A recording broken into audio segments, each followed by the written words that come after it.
ওই গৌতম হালদারের ওটা দেখছিলাম আর কি। স্যার, আমি একটা জিনিস বুঝতে পারছি না। হ্যাঁ। বিষয়টা হচ্ছে, আপনি যখন ক্লাস নেন স্যার, অনেকগুলো পিডিএফ দেখা যায় আপনার স্ক্রিন শেয়ারের সময়। হুম। আমরা ওগুলো খুঁজলে আর খুঁজে পাই না স্যার, গুগলে অনলাইনে কোথাও পাই না। ও, আমার এগুলো তো, আমি তো আসলে আমার আমার লাইব্রেরি তো দেখো নাই, নাকি দেখছো? না স্যার স্যার, আপনার তো আপনি ক্লাস বেশ নেওয়ার কয়েকবার কথা বলছেন ছিল, ওইখানে ক্লাস কিন্তু দিবেন, দিলেন না। কিন্তু আপনি কিন্তু আমাদের ওইখানে ক্লাস নেন নাই স্যার। ওই সমস্যাটা হচ্ছে যে ওই চার্জারের প্রবলেম হয় তো। আচ্ছা, সমস্যা নেই স্যার, এখানে ক্লাস হবে, অসুবিধা নেই। এই এতে, আর ওই রুমে কে পড়ছে? রিডিং রুমে কে এখন? হ্যাঁ। ও আচ্ছা।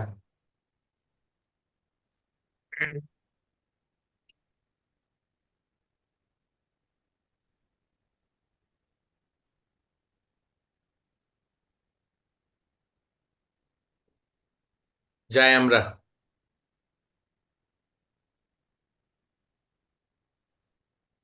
হুম, এটা নিয়েই সহজাই।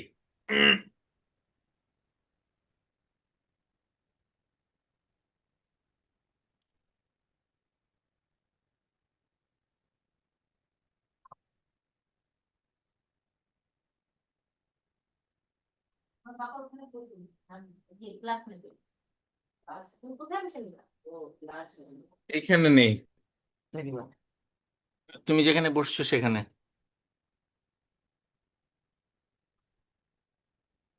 এটা ক্লিয়ার করো।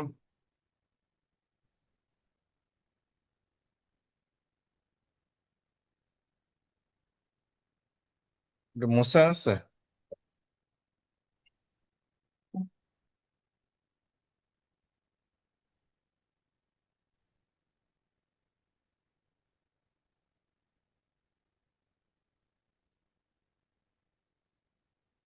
ইয়ে দিতে হয় কোথায়?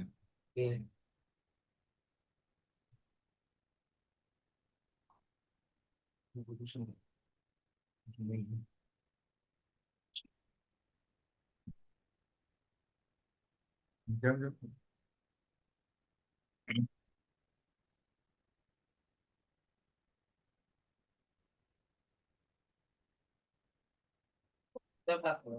দু ঘন্টা।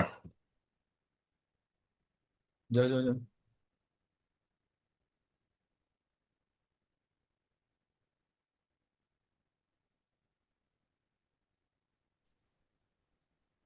ঠিক আছে।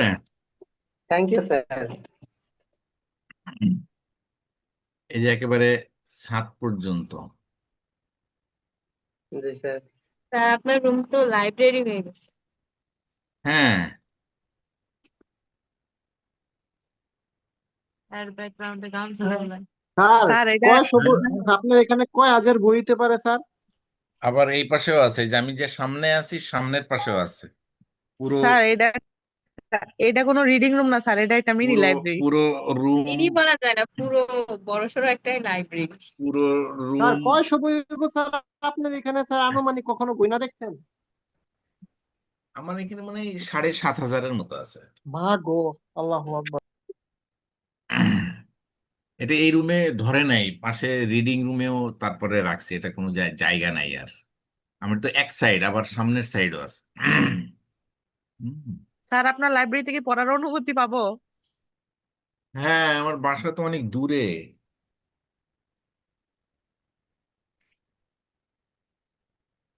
এসিটা, এটা কই?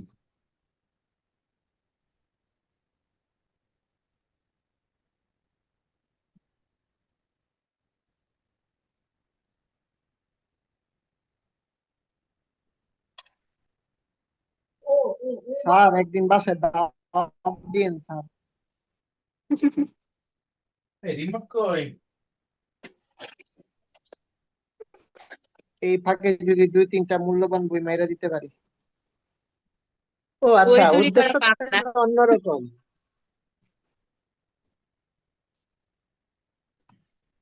উদ্দেশ্য ভালো নয়। শুনেন, জাদুঘরেতে তো কেউ আর ওই হাড়ি পাতিল চুরি করবো না, জাদুঘরেতে মোনালিসার ছবি চুরি করবো, তাই না? হুম। তাও ঠিক। এই রিমোট কোথায়? রিমোট কোথায়? এই গেছি বক্সের মধ্যে নাই তো। কি করছো? কোন বক্স? হ্যাঁ, ওই যে সাদা এটা না, ওর মধ্যে নেই।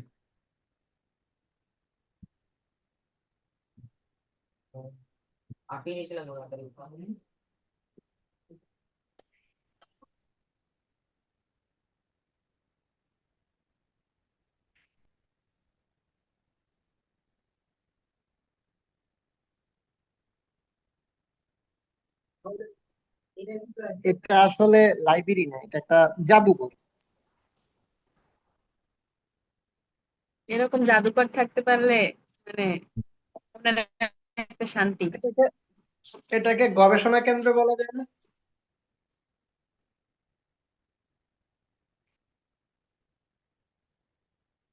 আচ্ছা। এটা একটা পারমাণবিক বিদ্যুৎ কেন্দ্র।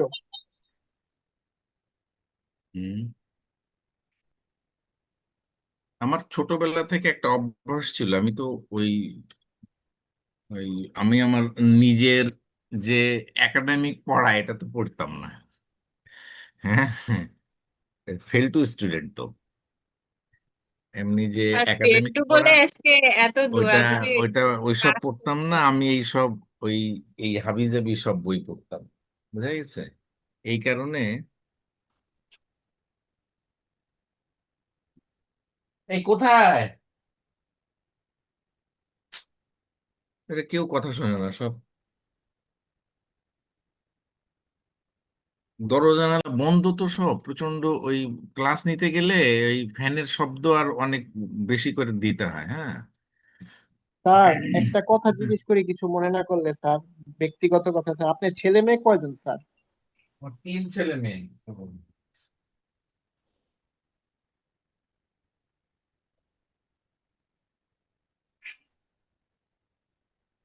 তারা এখন স্যার বর্তমানে কি করছে স্যার, মানে আই মিন লেখাপড়া বা কর্মজীবনে বা?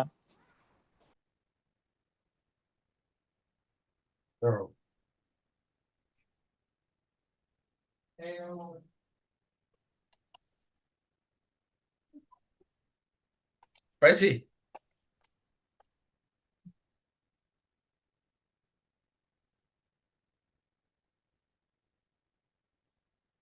আমার হলো 3 ছেলে মেয়ে। মেয়েটা ইউনিভার্সিটিতে পড়ে,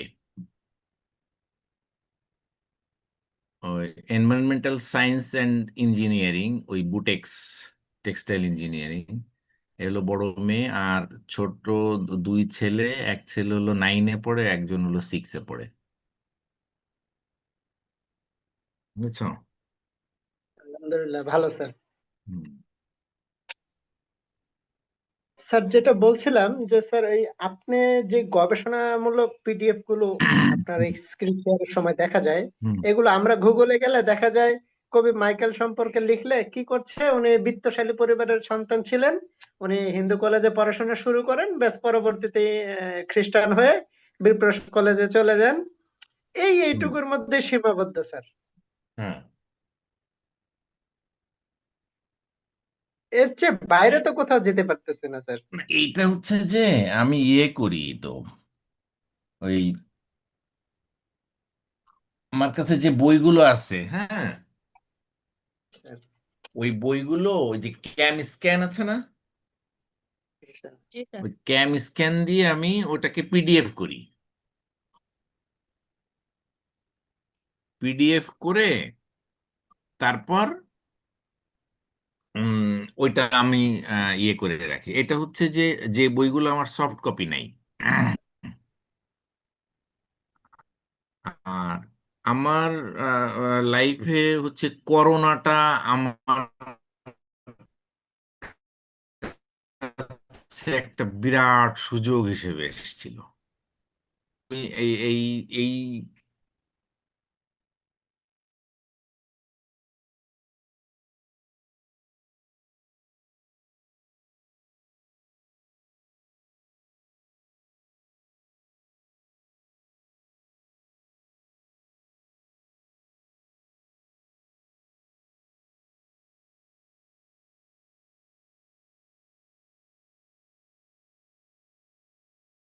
প্রথম জুমে ক্লাস নেওয়া শুরু করি। এটা কিন্তু অফিসিয়ালি না, আনঅফিসিয়ালি, মানে কথাবার্তা বলার জন্য। তখন তো এটা খুব চল হলো হঠাৎ করে, এই গ্রুপ। হ্যাঁ, সবাই বাসায় বসা গ্রুপ। আমি এই কাজটা করতাম। আর একটা, সেটা হচ্ছে সারা দিন রাত, মানে পুরো 2 বছর ধরে আমার কাজ ছিল হলো ওই বইয়ের সফট কপি সংগ্রহ করা। ওই সময় মনে হয় একটা সুযোগ টুযোগ আসছিল। তারপরে ওই ইন্ডিয়ার বিভিন্ন ইউনিভার্সিটির লাইব্রেরিতে ঢোকা যেত অনলাইনে। এই করতে করতে তারপরে আমি একটা ইয়ে করেছি, ওই ডিজিটাল লাইব্রেরি করেছি। হুম। এটা তো এটা তো সব ফিজিক্যাল লাইব্রেরি। হ্যাঁ। আর একটা আছে ডিজিটাল লাইব্রেরি, সেখানেও প্রায় 7,500 বই আছে, এবং সেটা আমার মোবাইলেই আছে। আমার প্রায় 10টার মতো মেইল আছে। আমি মেইল ব্যবহার করি মাত্র একটা। আর বাকি মেইলগুলোতে হচ্ছে এই শুধু বইগুলো রাখা। 10টাতে প্রায় 25 জিবি করে ধরে, তার মানে প্রায় 250 জিবি। 250 জিবি ইয়েতে একেবারে এই বইগুলো ওখানে রাখা আছে, গুগল ড্রাইভে রাখা আছে। আর আগে আমার একটা ল্যাপটপ ছিল, ল্যাপটপটা নষ্ট হয়ে গেছে, বাট হার্ড ডিস্কটা খুলে নিয়ে এসেছি। খুলে ওই মোবাইলের মতো হয়ে গেছে, ওটা পুরোটাই হার্ড ডিস্ক। ওর ভিতরে এই শুধু বইগুলো রেখেছি। আমার দুটো জিনিসের উপর আগ্রহ, এই বইগুলো। আর একটা হচ্ছে যে ও বেশ আগে, তারও আগে মহাভারতের বিভিন্ন পর্ব হতো।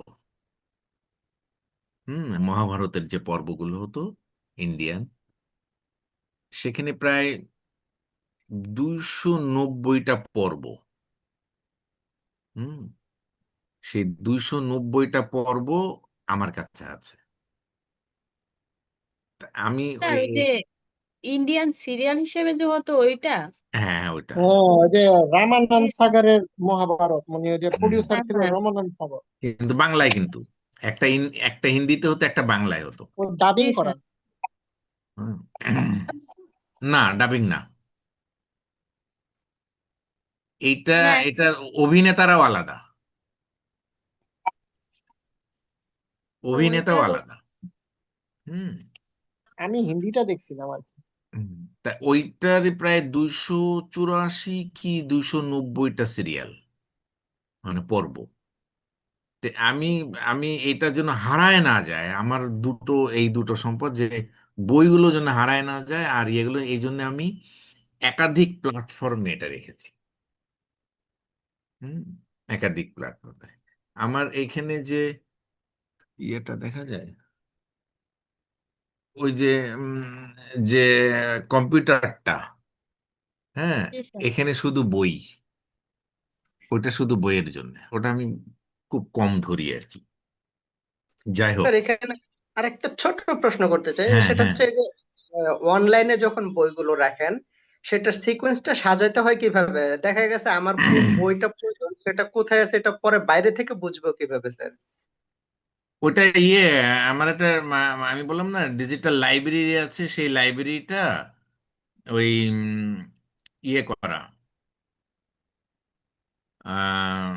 লাইব্রেরির যে বইটা, এই বইটাকে আমি লাইব্রেরিটা দেখাই। আমরা স্যার ওই লাইব্রেরির লিংক পাইলে কি অ্যাক্সেস করতে পারবো স্যার? না, না।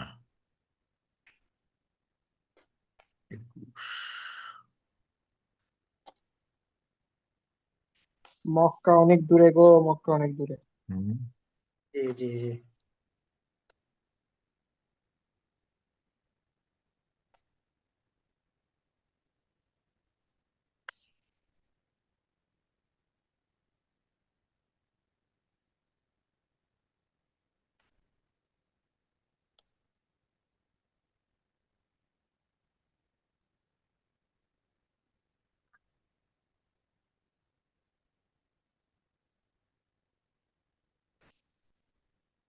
এই যে আমার লাইব্রেরিটা, এটা বর্ণাক্ষর। বর্ণাক্ষর ব্যক্তিগত গ্রন্থাগার। হুম, এখানে এইভাবে সাজায় রেখেছি। এটা আমি আমার গবেষণার বিষয় যেহেতু আবুল মনসুর আহমেদের উপর একটা তাক। হুম, সেখানে একেবারে ওই যে বর্ণ অনুযায়ী লাইব্রেরি। হ্যাঁ, আচ্ছা, এটা হচ্ছে একটা। আর স্নাতকোত্তর শ্রেণীর যে বইগুলো, এই বইগুলো আমি আলাদা রেখেছি, মানে মানে অনেকগুলো তাকের, এ- এইগুলো একটা জায়গায় রেখেছি। হুম, এইটা গেল। আর পুরো রচনাবলীগুলো এক জায়গায়। এটা কিন্তু আমার এটা কিন্তু হার্ড কপি এই লাইব্রেরির। হ্যাঁ, এই লাইব্রেরির হয়ে গেল তো। এই এই লাইব্রেরির শুধু এই লাইব্রেরির আছে হলো 78 পৃষ্ঠা। এই এই বইয়ের এই এই পৃষ্ঠায় হচ্ছে 78। হ্যাঁ, এই 78 পৃষ্ঠার আর একটা লাইব্রেরি আছে, সেটা হচ্ছে ডিজিটালটা।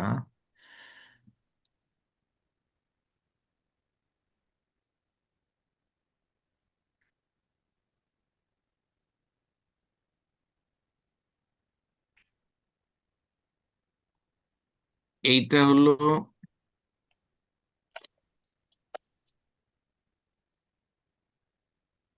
আগেরটা যেটা দেখলাম, এটা হলো আম, মানে আমার এখানে যে বইগুলো আছে সেই বইগুলোর লাইব্রেরি, মানে ওই বইয়ের নাম। আর এখন যেটা দেখছি এটা হলো 163 পৃষ্ঠার।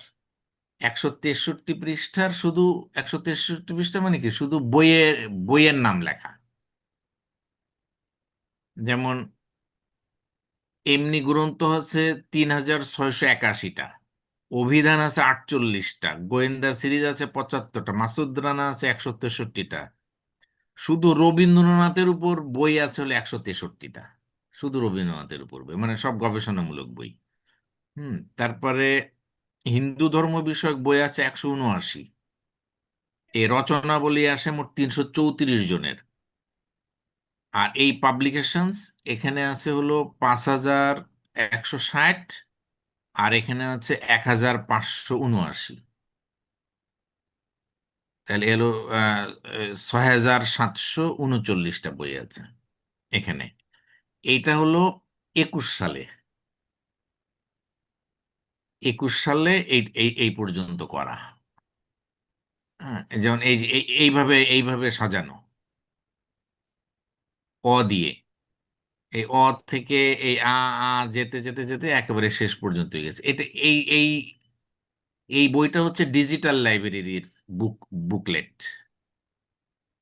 মানে ওই লাইব্রেরিতে যে আমি কি কি বই আছে এটা আমার ছাপানো আছে, প্রিন্ট করা আছে। দেখে আমি বুঝতে পারবো যে কি কি বই আছে এখানে। আর আপনাদের আরেকটা জিনিস আছে এখানে আমার, যেটা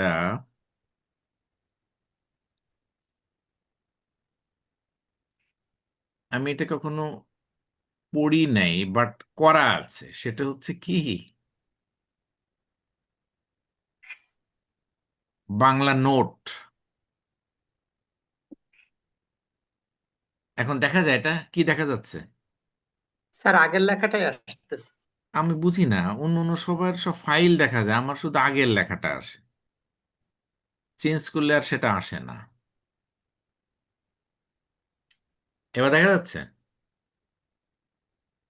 জি স্যার। এই অনলাইন নোট ওয়াল, এটা আছে হলো 1772 পৃষ্ঠার একটা ফাইল। একটা ফাইল হলো 1772 পৃষ্ঠার। এটা সব নোট, এইগুলো ওই করোনার সময় করা।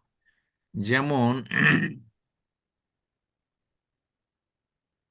আমি যদি শুধু কোশ্চেনটা দেখাই, শুধু প্রশ্ন, কোশ্চেন,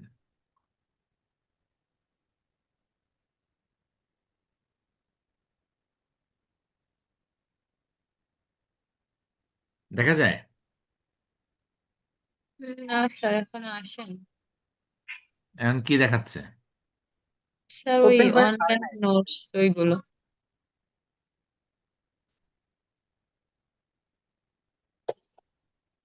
এবার দেখা যায়? জি স্যার, আসছে। জি স্যার।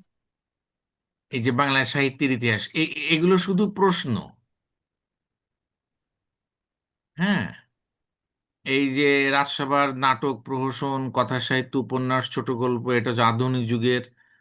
তারপরে এটা হচ্ছে আধুনিক বাংলা কবিতা, রবীন্দ্রনাথ, শরৎচন্দ্র, রবীন্দ্রনাথোত্তর সাহিত্য, বাংলা নাটক, রঙ্গমঞ্চ, এটা হচ্ছে উপন্যাস, ছোট গল্প। এ পাশে আছে বাংলা ভাষার উদ্ভব, ক্রমবিকাশ, বাংলা সাহিত্যের ইতিহাস, শেষের কবিতা, শ্রীকান্ত, কথা সাহিত্যের উপভেদ, হাঁসুলি বাঁকের উপকথা। এটা দিয়ে এইটার পৃষ্ঠা সংখ্যা হচ্ছে 45 পৃষ্ঠা, মিলে শুধু প্রশ্ন করা, শুধু প্রশ্ন। এইখানে এর উপভেদ, এইখানে এই যে মানে বাংলা সাহিত্যের যত প্রশ্ন আছে সমস্ত প্রশ্ন ভান্ডার হলো এটা। হুম। তারপরও আমি পড়াতে যে প্রশ্নর উত্তর খুঁজে পাই না। হুম। এটা কত পৃষ্ঠা? 45 পৃষ্ঠা। এই যে 1772টা প্রশ্ন আছে এখানে, 1772টা প্রশ্ন আছে। যেমন 1771 প্রশ্ন, সাহিত্যের বিষয় মানব হৃদয় ও মানব চরিত্র, সাহিত্য ব্যক্তি বিশেষত নয়, তার রচয়িতা নেই, তার দৈববাণী, চিত্র সঙ্গীতই সাহিত্যের প্রধান উপকরণ। মানে এই 1772টা প্রশ্নের উত্তরও আছে। এবং এমন একটা সিস্টেম আছে যে এই প্রশ্নে যদি আমি ক্লিক করি তাহলে উত্তরে চলে যাবে। বুঝা গেছে? বুঝতে পারছি। আচ্ছা, যাকে আমি আজকে মেঘনাদ বধের উপরে আমি যে বইগুলো পড়েছি, মানে রিসেন্ট এই ক্লাস উপলক্ষে, সেইগুলো আমি একটু দেখাই। হুম। এরপরে আস্তে আস্তে অন্যদিকে যাব।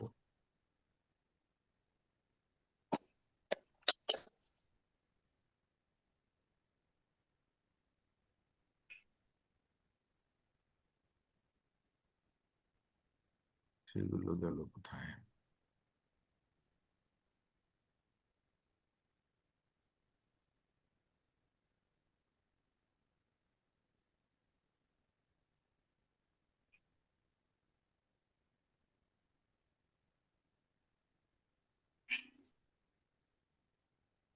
আচ্ছা, এটা দেখাচ্ছে, আমরা প্রথম থেকে আসি। এই একটা বই, মেঘনাদ বধ কাব্য, ভূমিকা লিখেছে হচ্ছে ডক্টর আশুতোষ ভট্টাচার্য। আশুতোষ ভট্টাচার্য মোট 2টা ভূমিকা লেখা আছে। এইটা হচ্ছে 25 পৃষ্ঠার একটা ভূমিকা লেখা মেঘনাদ বধ কাব্যের উপরে। এই যে এটি মহাকাব্য কি না, তাই না? এই প্রশ্নটা এখানে দেয়া আছে যে এটি একটি মহাকাব্য কি না, তাই তো? আচ্ছা। আচ্ছা, তারপর আছে এখানে করুণ রসের প্রাধান্য, এইটার উপরে যে একটা আলোচনা আছে। কারণ তিনি নিজেই বলেছেন, গাইবো মা বীর রসে বাঁশি, বীর রসে ভাসি মহাগীত।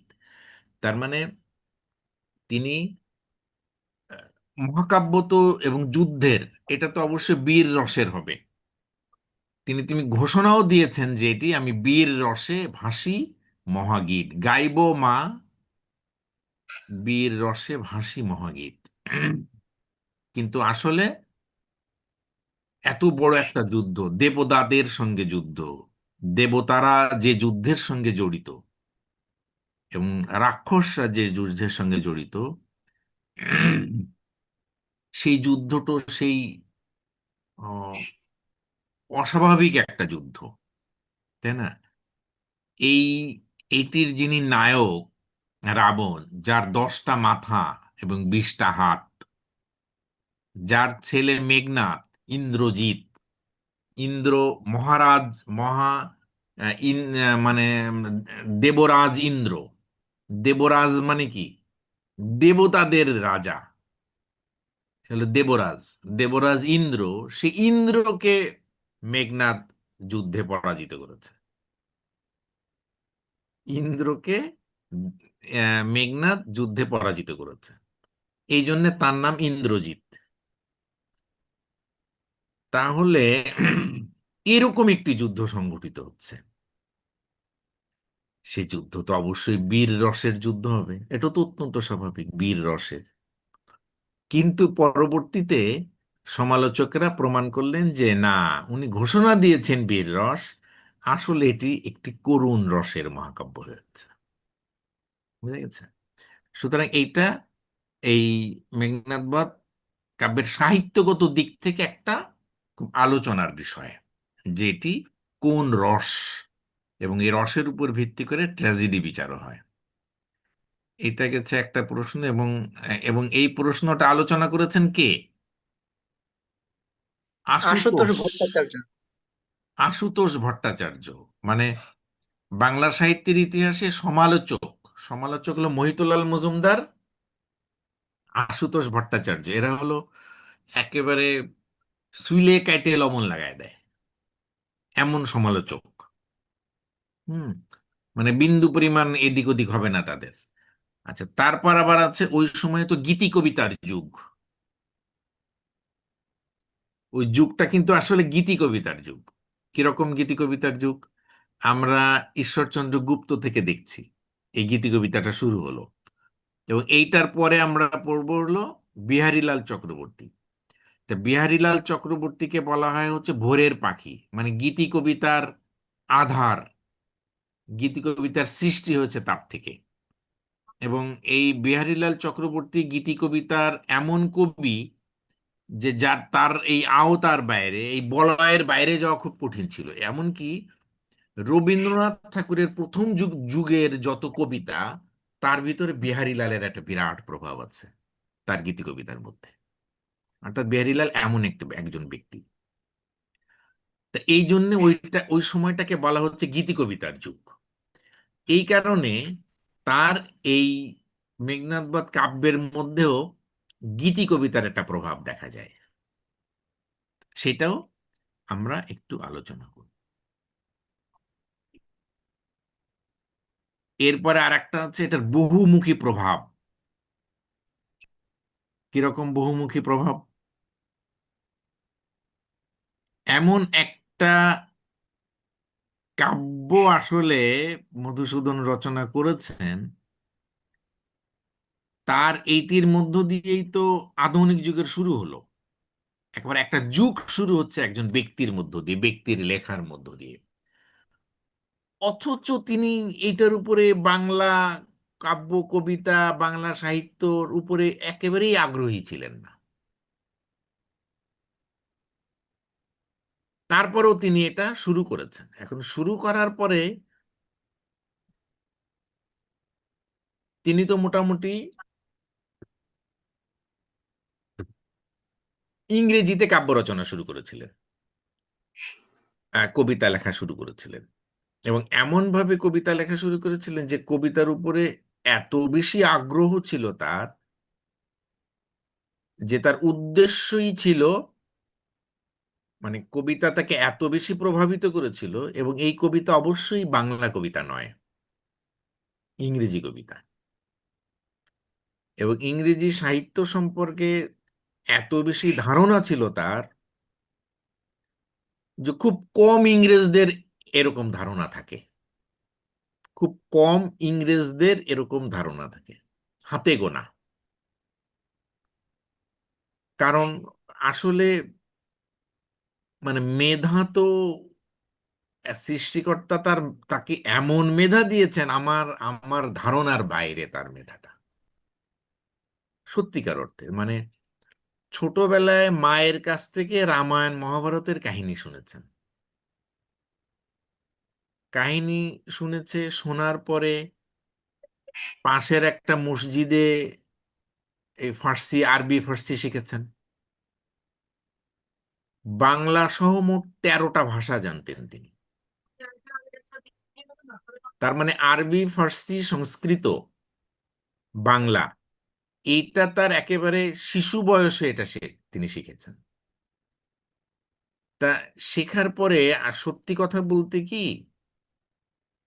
আমি একবার খুব চেষ্টা করেছিলাম আমি এই মহাভারতটা একবার পড়ে শেষ করব। এখন পড়া তো পড়া, বুঝে পড়তে গিয়ে, বুঝে না পড়লে তো আর সেটা পড়া না। সেটি পড়তে গিয়ে আমি আজ পর্যন্ত কোনোদিন শেষ করতে তো পারিই নাই। 30-40 পৃষ্ঠার বেশি আমি কোনোদিন আগাতে পারি নাই, কারণ আমার মাথায় ধরে না। ক্যারেক্টার গুলো এইরকম জালের মতো বিস্তৃত, ক্যারেক্টার গুলো, যে একটা থেকে একটা, আর একটা থেকে আর একটা, আর একটা থেকে আর একটা, আবার যে ক্যারেক্টার রাখবে সেটাও সেরকম, এবং এক একজনের বিভিন্ন রকমের অ্যাঙ্গেল, একটা দিয়ে ঢুকতে গেলে আর একটা হারায় যাবে, কোনোভাবেই সম্ভব না এটা জানা। মানে এটা অসাধারণ মেধাবী ছাড়া এই মহাভারতের ক্যারেক্টারগুলো এবং ক্যারেক্টারের ব্যুৎপত্তিগুলো জানা অত্যন্ত কঠিন। আর আমার ওই ছোটবেলার অভ্যাস হচ্ছে ভেতরে শেষ পর্যন্ত দেখা, শেষ পর্যন্ত দেখা অভ্যাস। এই জায়গায় এসে পরাজিত হতে হয়, শেষ পর্যন্ত দেখা যায় না, কখন অসম্ভব হয়ে যায়। এই জন্যে মাইকেল মধুসূদন দত্ত এই বয়সেই তার পুরো ক্যারেক্টারগুলো, তার মানে এই বয়স বলতে কি, এই বয়স বলতে 14, 12, 13, 14 বছরের মধ্যে। তা 13-14 বছর মানে কি? আমাদের ছেলেপেলের তো খাওয়াই দিতে হয়, রাস্তা পার হতে পারে না। সেই বয়সে রামায়ণ মহাভারতের মধ্যে এরকম সবচেয়ে বড় ব্যাপারটা আমি বুঝলাম, রামায়ণ মহাভারত শিখলো, অসাধারণ মেধাবী, সে এটা বিষয় না। মেঘনাদবধ কাব্য পড়লে বোঝা যায়, আমি 1 পৃষ্ঠা 2 পৃষ্ঠা পড়ার পরে মানে এমন এমন পৃষ্ঠা আছে যে একটা শব্দের মানেও আমি জানি না। সবই তো বাংলা শব্দ, সবই বাংলা। এক এক এক, যদি ইয়ে হয়, ওই শিব বা রাম, এদের এক একজনের এত বেশি নাম আছে, এক এক সময় এক এক জায়গায় এক এক নাম ব্যবহার করছে কবিতার প্রয়োজনে। তো এটাকে আবার এটা পরে শ্বাস দিয়ে দিকে এটা শিব, আবার এটাকে এটাও শিব, এটাও শিব, এরকম অসংখ্য নাম ব্যবহার করছে এক এক জায়গায় এক এক রকমের। এটা রিয়েলি এটা চিন্তা করার মতো না। এইটা গেল এই রকম। আর তারপরে তিনি যখন হিন্দু কলেজে যে ইংরেজি শিখেছেন, এবং আমরা তো বুঝতেই পারছি যে যেখানে ডিরোজিও পড়াশোনা করেছেন সেই আবহাওয়াটা রয়ে গেছে তখনো। যত স্টুডেন্ট ছিল সবার মধ্যে পুরো বিশ্ব সাহিত্য সম্পর্কে জানার একটা মারাত্মক প্রতিদ্বন্দ্বিতা ছিল, কে কত বেশি বিশ্ব সাহিত্য সম্পর্কে ধারণা নিতে পারে। তা সেই সময় তার সমস্ত সাহিত্য সম্পর্কে ধারণা, এবং বায়রন, মিল্টন, শেক্সপিয়ার, ওয়ার্ডসওয়ার্থ, এবং পুরোটা তার মুখস্থের মতো মাইকেলের। এখন এরকম পরিস্থিতিতে তিনি যখন প্রায় 42-43 সাল থেকে 56-57 সাল পর্যন্ত ইংরেজি সাহিত্য চর্চা করছেন, কিন্তু কোনো লাভ হলো না। ক্যাপটিভ লেডি প্রকাশ করলো, প্রকাশ করার পরে তারপর মাত্র 18 কপি বিক্রি হলো। তখন তিনি মাদ্রাজ, মানে উৎসাহ হারিয়ে ফেলছেন। কিন্তু তার মূল জীবনের একটা দুটো উদ্দেশ্য ছিল। একটা উদ্দেশ্য হচ্ছে তিনি বিদেশে যাবেন বা ইংল্যান্ডে যাবেন, এবং ইংল্যান্ডের আহ, বড় বড় কবিদের যাদের পড়েছেন তাদের সেখানে যে তিনি কাব্য চর্চা করবেন, এবং ইংরেজিতে। এটা হচ্ছে তার একটা উদ্দেশ্য, ইংল্যান্ডে যাওয়া। আর একটা জীবনের উদ্দেশ্য ছিল, সেটা হচ্ছে প্রেম করে বিয়ে করবেন। এমনি এমনি বিয়ে করবেন না। হুম। এখন প্রথমটায় আসি। যখন তার বয়স 19 বছর, তখন তার বন্ধু বান্ধব সবার বিয়ে হয়ে গেছে, এমনকি বাবা হয়ে গেছে। এখন মধুসূদনের বাবা রাজনারায়ণ দত্ত কলকাতার প্রতিষ্ঠিত উকিল এবং একজন জমিদার। সেও, আমি আগে একদিন বলেছিলাম এই ঈশ্বরচন্দ্র গুপ্ত সম্পর্কে, যে তখনও এই কালচারটা ছিল, ছেলের বিয়ে বাবার সম্মতিতে হবে, বাবা যা বলবে সেখানে। এখানে কারোর কোনো মতের কোনো স্কোপ নাই। আমাদের তখনকার বাঙালি সমাজ, হিন্দু মুসলমান, বাবা যেখানে বলবে বিয়ে সেখানে হবে, এবং ছেলে বা মেয়ের কোনো মতেরই দরকার নেই, এরকম একটা পরিস্থিতি। যে কারণে আমরা দেখেছি ঈশ্বরচন্দ্র গুপ্তকে কার সঙ্গে বিয়ে দিল? এক একটা বলদ, প্রতিবন্ধী মেয়ে। একটা বুদ্ধি কম, কালো, এরকম একটা মেয়ে দেখে ঈশ্বরচন্দ্র গুপ্তকে বিয়ে দিল।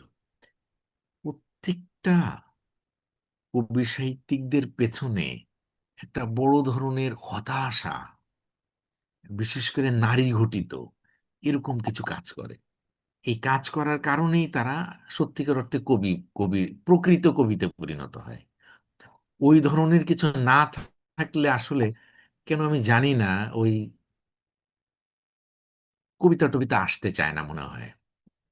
যাই হোক, যখন এক জমিদারের, বিখ্যাত জমিদারের সুন্দরী কন্যা, মহা সুন্দরী মেয়েকে ঠিক করে ফেলেছেন উম, মধুসূদনের সঙ্গে বিয়ে দিয়ে দেবেন, কিন্তু মধুসূদনের তোর জীবনের ব্রত, যেটা ভারতবর্ষে কেউ কল্পনাও করতে পারে না। সেটা কি? প্রেম করে বিয়ে করা, যেটা তার বিশ্ব সাহিত্য সম্পর্কে এই ধারণাটা এসছে। এখন বাবা মেয়ে ঠিক করে ফেলেছে, জমিদারের মেয়ে এবং অত্যন্ত সুন্দরী কন্যা। মাইকেল কোনোভাবেই বিয়ে করবে না। মাকে বোঝালো, সবাইকে বোঝালো, সমস্ত বন্ধু বান্ধব, অনেক আত্মীয় স্বজনকে বুঝিয়ে বাবাকে বোঝাতে বললো, ব্যর্থ। কারণ সবাই এটাকে আবার সমর্থন করছে, বিখ্যাত জমিদারের সুন্দরী কন্যা, কিন্তু মাইকেল তো এটা করবে না। যখন এরকম একটা পরিস্থিতি, 1843 সাল, এই পরিস্থিতিতে তিনি চিন্তা করলেন একটা কাজ করলে তার জীবনের যে প্রধানতম দুটো উদ্দেশ্য, দুটোই সফল হয়ে যাবে। সেটা কি?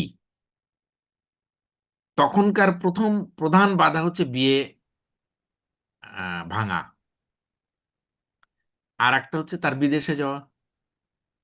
এই পরিস্থিতিতে তিনি সিদ্ধান্ত নিলেন তিনি খ্রিস্ট ধর্ম গ্রহণ করবেন।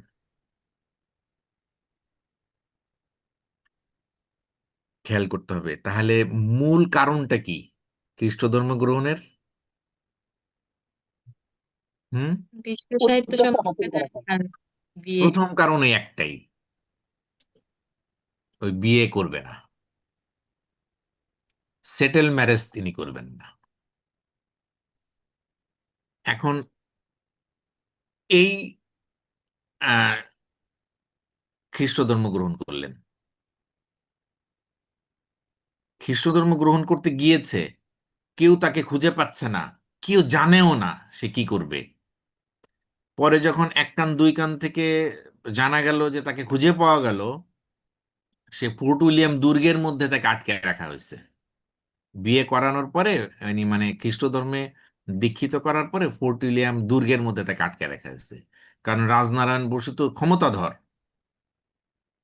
আর এ সমস্ত ক্ষেত্রে ইংরেজ, ব্রিটিশ সরকার কিন্তু জনগণের পক্ষে থাকে, ধর্মের পক্ষে থাকে, মিশনারিদের পক্ষে থাকবে না। কারণ মিশনারি আর ব্রিটিশ সরকার কিন্তু দাকুড়ল সম্পর্ক,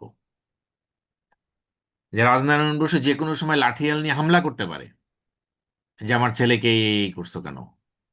এই জন্যে তাকে আটকে রেখেছিল কয়েকদিন এই খ্রিস্ট ধর্ম গ্রহণের কারণে। এই পরিস্থিতিতে তারপরেও একমাত্র ছেলে, রাজনারায়ণ বসুর একমাত্র ছেলে, মেয়েও নাই, তারপরে তারপরেও তাকে খরচ দিয়েছে 43 থেকে 48 সাল, 5 বছর পর্যন্ত কিন্তু তাকে খরচ দিয়েছে। বাট খ্রিস্ট ধর্ম গ্রহণ করার কারণে হিন্দু কলেজ থেকে তাকে বের করে দেয়া হলো, কারণ হিন্দু কলেজে তো কোনো খ্রিস্টান পড়তে পারবে না। তারপর একটা বিশপস কলেজে ভর্তি করা হলো। এরপরেও যখন তার বাবা দেখলো যে না, কোনোভাবেই, মনে করেছিল যে সে ফিরে আসবে, 19 বছর বয়স, আবেগী বয়সে ফিরে আসবে, যখন দেখলো যে না, সে কখনোই কোনোভাবেই ফিরে আসবে না, তখন তাকে টাকা দেয়া বন্ধ করে দিল। টাকা দেয়া বন্ধ করে দিলে তারপর সে অসহায় হয়ে পড়লো। অসহায় বলতে কি, আসলে মানে সৃষ্টিকর্তা একদিকে যারে দেয়, একদিকে যা দেয় অন্য দিক থেকে আবার সেগুলো দেয় না। হুম। প্রচন্ড উচ্ছৃঙ্খল, মানে এবং অমিতব্যয়ী, মানে এত অমিতব্যয়ী ব্যক্তি দেখা যায় না সাধারণত। দেখা যায় পকেটে যে টাকা আছে, সঞ্চয় তো প্রশ্ন ওঠার সাথে সাথে সব খরচ করে ফেললো, পরের ইয়ে কি হবে, পরের দিন কি করবে, সেই চিন্তা তার নাই। যাক, এই পরিস্থিতিতে এখানে খ্রিস্টানরাও, ইংরেজরাও তাকে মেনে নিচ্ছে না। তারপর সে চলে গেল মাদ্রাজ। মাদ্রাজের সে মিশনে গিয়েও তারা কেউ মেনে নিচ্ছে না। তো সে কি করবে, খাবে কি? এরপর তার এক বন্ধুর বাবা ছিল, তাকে একটা অনাথ আশ্রম, অনাথ আশ্রমের একটা স্কুলে শিক্ষকতার চাকরি দিল 46 টাকা বেতনে। 46 টাকা বেতনে অনাথ আশ্রমে সেখানে চাকরি দিল, কোনো রকম লেখাপড়া করতে। যখন যখন সে স্টুডেন্ট, তখন বাবা তাকে মাসে 100 টাকা দিত। বাবা দিত 100 টাকা, কিন্তু মা দিত অগণিত। মা তাকে অগণিত টাকা দিত। আর সে 46 টাকা বেতনে ওখানে চাকরি শুরু করলো। ওইখানে একটা মেয়ে ছিল, তার নাম রেবেকা। এই রেবেকার প্রেমে পড়লো। রেবেকার প্রেমে পড়ার পরে রেবেকার সঙ্গে সে বিয়ে করলো রেবেকাকে। খুব খেয়াল করতে হবে বিষয়টা। এই বিয়েটা ভারতবর্ষের ইতিহাসে প্রথম বিয়ে, কোনো বাঙালি কোনো ইংরেজকে বিয়ে করলো। কোনো বাঙালি কোনো ইংরেজ নারীকে বিয়ে করার ঘটনা এটাই প্রথম। বুঝা গেছে? তার মানে এটা একটা অসম্ভব ব্যাপার ছিল, কোনো বাঙালি, ভারতীয়র সঙ্গে কোনো ইংরেজের বিয়ে হওয়া ওই সময় পর্যন্ত। এটা কেউ কল্পনাও করতে পারতো না। যা হোক, বিয়ে তো হয়ে গেল। মাইকেল মধুসূদন দত্তের সেই প্রথম আশা পূর্ণ হলো। কি, নীল নয়না সাদা চামড়ার মেয়েকে বিয়ে করা। পরপর তার 4 ছেলে মেয়ে হলো। প্রথম বাচ্চা হওয়ার পরে রেবেকা খুব অসুস্থ হয়ে গেল। সে হাওয়া পরিবর্তন করার জন্যে কি নাগপুর না মিথিলা এদিকে গেল। অসম্ভব ভালো সম্পর্ক মধুসূদনের সঙ্গে রেবেকার, অস্বাভাবিক ভালো সম্পর্ক, খুবই ভালো সম্পর্ক। কিন্তু ওই যে out of sight out of mind, কি মানে, কি পূজা? হ্যাঁ, আর চোখের হ্যাঁ, আড়াল তো মনের আড়াল। হ্যাঁ, এই তো, চোখের আড়াল হলে মনের আড়াল হয়ে যায়। ওই পাশে আরেকটা মেয়ে ছিল, হেনরিয়েটা। সে ফরাসি। হুম। তার সঙ্গে তার বয়স তখন 13-14 বৎসর। ওই হেনরিয়েটার মা মারা যাবার পরে হেনরিয়েটার বাবা আবার তার, এ হলো বড় মেয়ে, হেনরিয়েটা হচ্ছে বড় মেয়ে, এই মেয়ের চেয়ে ছোট একটি মেয়েকে বিয়ে করেছিল হেনরিয়েটার বাবা। আর মা হয়ে গেছে তার নিজের চেয়ে ছোট। এই কারণে সম্পর্কটা ভালো ছিল না, খুব হতাশার মধ্যে ছিল। এই এই আত্মিক মানসিক সমর্থনটা মাইকেল মধুসূদন দিত। এটা ছিল একেবারে সম্পূর্ণ একটা প্লেটোনিক লাভ, আত্মিক প্রেম। যাই হোক, রেবেকা ওটা জানতো না। রেবেকা এবং মাইকেল মধুসূদন দত্তের সম্পর্কটা অস্বাভাবিক ভালো ছিল, দাম্পত্য সম্পর্কটা। যে কারণে রেবেকা কখনো চিন্তাও করতে পারেনি যে মাইকেল মধুসূদন দত্ত এরকম একটি কাজ করবে। যাক, চলে আসার পরে রেবেকা জেনে যায় এই সম্পর্কের কথাটা, এবং চারপাশের মানুষও জেনে যায়। এখন যে ব্যক্তি খেতে পাচ্ছিল না, চাকরি পাচ্ছিল না, ওই রেবেকার পালক পিতা, অনাথ আশ্রম না, অনাথ আশ্রমের শিক্ষক, তো তার মানে রেবেকা অনাথ, এই জন্য তার পালক পিতা ছিল। এরা সবাই মিলে যে মাইকেল মধুসূদনকে চাকরি দিয়েছিল বা ওরকম, বা বিয়েটাকে সমর্থন করেছিল, তারা প্রচন্ডভাবে রেগে যায়, পরিস্থিতি খারাপের দিকে চলে যায়। এটা 56-57 সালের দিকে। 56 সালে এরকম পরিস্থিতিতে আবার এদিকে তার সবচেয়ে ভালো বন্ধু গৌর দাস বসাক, তাই না? গৌর দাস বসাক এই মাইকেল মধুসূদন দত্তের যত অথেন্টিক নিউজ আমরা এর মাধ্যমে পাই। হিন্দু কলেজের ছাত্র এবং মাইকেল মধুসূদন দত্তের সবচেয়ে ভালো বাল্যকালের বন্ধু। তা এরকম পরিস্থিতিতে তিনি তখন ডেপুটি ম্যাজিস্ট্রেট। আচ্ছা, হিন্দু কলেজের ছাত্ররা তো সেরকম জায়গায় ভর্তি হবে নাকি? সেরকমই চাকরিরতই তো হবে। তা সে হচ্ছে ডেপুটি ম্যাজিস্ট্রেট। তা তিনি ওই সব সময় মাইকেলের সঙ্গে খবর টবর রাখতেন। তাকে ফোন দেয়া হলো, ইতোমধ্যে তার মা মারা গিয়েছে, যেতে পারেনি। যখন গৌরদাস বসাক তাকে চিঠি লিখছেন, তো তোমার বাবা মারা গিয়েছে, সেটা 11 মাস আগে, অর্থাৎ 11 মাস পরে গিয়ে মাইকেল মধুসূদন দত্তকে চিঠি লিখেছে। সে বাবা মারা যাওয়ার সংবাদটা শুধু নয়, সংবাদের জন্য মূলত চিঠি না, মূলত চিঠি হলো তোমার বাবা মারা যাবার পরে তোমাদের সম্পত্তির উত্তরাধিকার নিয়ে অনেক গন্ডগোল হচ্ছে। তুমি যদি আসো তাহলে তুমি অনেক সহায় সম্পত্তি পেতে পারো। কারণ বাবা জমিদার, আর ছেলে একমাত্র সন্তান, একমাত্র পুত্র, তাহলে তো অনেক জমি জমা পাবে, সহায় উত্তরাধিকারী অনেক সহায় সম্পত্তি পাবে না। বাট যেহেতু ধর্মান্তরিত, এটা নিয়ে একটা প্রশ্ন আছে, অনেক ঝই ঝামেলা আছে। তাকে ত্যায্য পুত্র করেছিল, এইটা নিয়ে অনেক ঝই ঝামেলা আছে। যাই হোক, এখন তাকে চিঠি দিল যে এইদিকে ওইদিকে তার পরিস্থিতি খুব খারাপ ওই মোমেন্টে। এই পরিস্থিতি যখন খারাপ, তখন তিনি হঠাৎ করে কাউকে না জানিয়ে কলকাতা চলে আসছে। এতদিন পর্যন্ত কোথায়?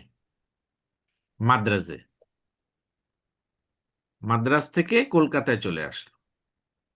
রেবেকা তার 4 ছেলে মেয়েকে নিয়ে কি করবে?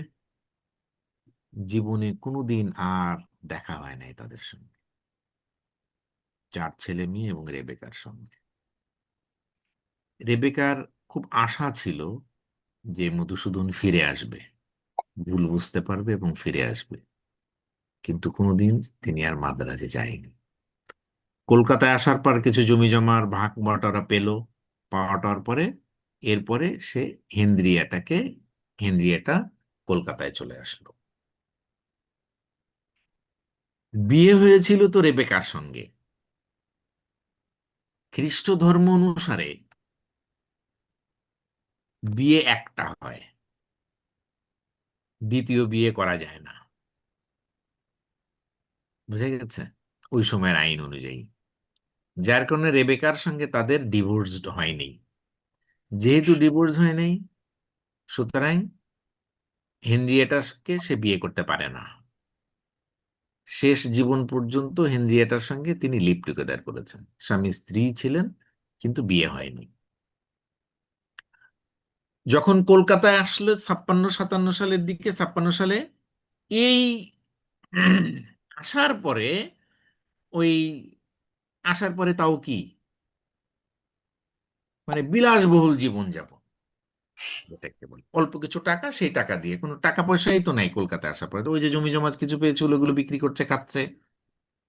এই তখন এই বাংলা সাহিত্যে প্রবেশ করলেন ওই টাইমটাই, শুধু 57 সাল থেকে প্রবেশ করলেনও না। আমরা তো নাটক পড়তে যে বুঝেছি, বলেছি যে কোন সিচুয়েশনে গিয়ে তিনি ওই যে একটা রত্নবতী, রত্নবতী না, এই নাটকটা লিখতে যে, নাটকের অনুবাদ করতে যে, তারপর তিনি নাটকের জগতে প্রবেশ করলেন। তারপরে শর্মিষ্ঠা নামে একটা নাটক লিখলেন 59 সালে। এই 60 সালে মেঘনাদ বধ। বাংলার সঙ্গে যার কোনো সম্পর্ক নাই, বাংলা ভাষার সঙ্গে যার কোনো সম্পর্ক নেই, খুব খেয়াল করতে হবে। বাংলা ভাষা শিখেছেন কোন পর্যন্ত? ওই 12-13 বছর পর্যন্ত। বাংলা ভাষার শেখার কাল হচ্ছে তার 12-13 বছর পর্যন্ত। এরপরে 14-15 বছর বয়সে কলকাতায় এই হিন্দু কলেজে ইংরেজি, ইংরেজি শিক্ষার উপরে তাড়িয়ে, এরপরে 43 সালে তিনি খ্রিস্ট ধর্ম গ্রহণ করলেন। 48 সাল পর্যন্ত এদিক ওদিক সমস্ত ইংরেজি সাহিত্য চর্চা করছেন, 48 থেকে 56 পর্যন্ত ইংরেজি সাহিত্য চর্চা করছেন। এই 56-57 সালে কলকাতায় এসে এই আবার বাংলার সঙ্গে শুরু হলো, এবং এই নাটকের মধ্য দিয়ে বাংলা সাহিত্য জগতে প্রবেশ এবং মেঘনাদ বধ কাব্য রচনা। তার মানে তার বাংলার বেসিক হলো 13-14 বছর পর্যন্ত। যে সেই 13-14 বছরের বেসিক নিয়ে, বাংলার বেসিক নিয়ে তিনি এই মহাকাব্যটি রচনা করলেন, যার মানে 90% শব্দই আমাদের অজানা, তাই না?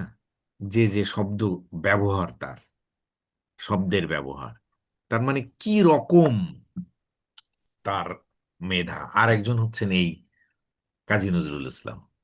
ওই ছোটবেলায় ওই মসজিদে মক্তবে ওই আহ, সংস্কৃত, ফার্সি, আরবি এইগুলো শিখে, শিখতে শিখতে যে কাহিনীগুলো শিখতে গেলে তো আমরা কাহিনী পড়ি, তাই না? ওই কাহিনীর প্রতি আগ্রহ আম, সৃষ্টি হলো, এবং তারপর ওই কাহিনীগুলো এমন ভাবে গেঁথে যায় মনের ভেতরে, তারপর থেকে তার সারা জীবনের সমস্ত লেখা ওইটার উপরে ভিত্তি করে, ওই শব্দ। মাইকেলও তাই। আচ্ছা, যখন এটুকুন বলছি তখন শেষ পর্যন্ত আর একটু বলে যাই।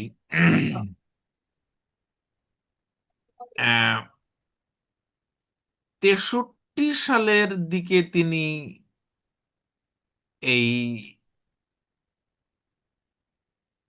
কোনোভাবেই ভালোভাবে বসতে পারছেন না, মানে ইনকাম নাই, এদিক ওদিক করে লেখালেখি করে কোনো কিছু মানে ভালো হচ্ছে না বলে কিছু জমি জমা এগুলো সব বিক্রি টিক্রি করে দিয়ে ইংল্যান্ডে চলে গেলেন।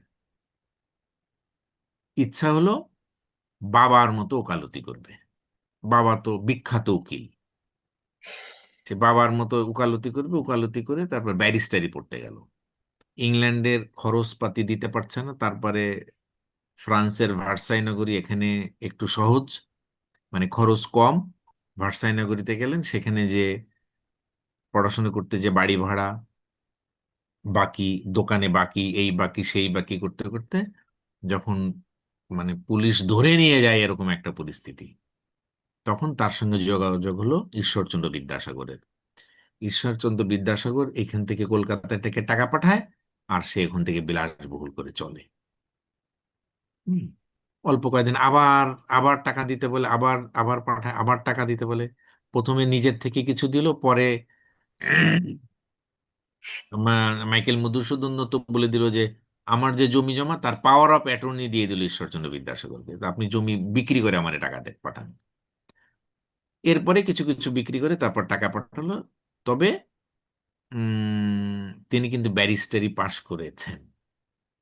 তার মানে মাইকেল মধুসূদন দত্ত একজন ব্যারিস্টার পাশ করে 67 সালের দিকে কলকাতায় চলে আসো। কলকাতায় চলে আসার পরে বাট হেনরিয়েটা থেকে যায়, হ্যাঁ, ফ্রান্সে।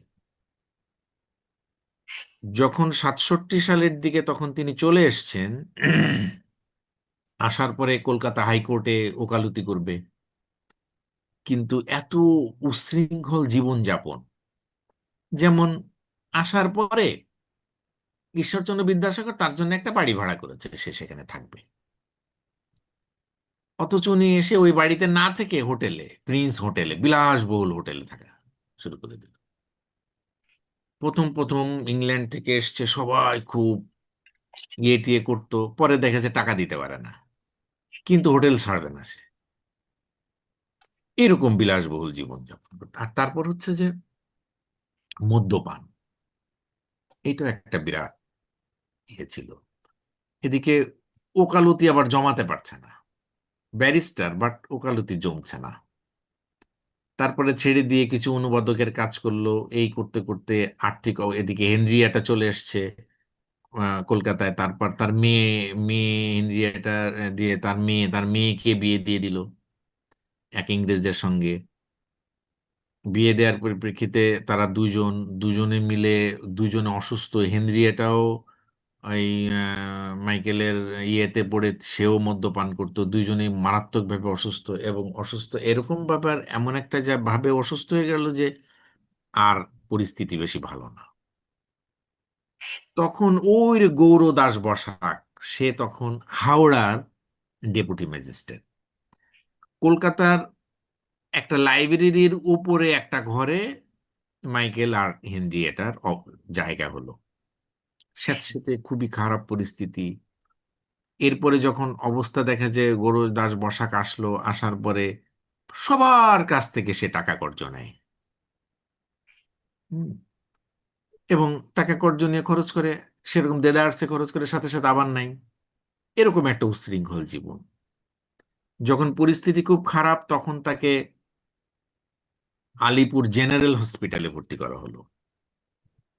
যখন জেনারেল হসপিটালে ভর্তি করার সময় মুনির হোসেন নামক এক মুসলিম, সে খুব বিখ্যাত লোক, তার বন্ধু, সে তাকে দেখা করতে গিয়েছে। তার কাছ থেকে 400 টাকা কর্জ নিয়েছিল আগে।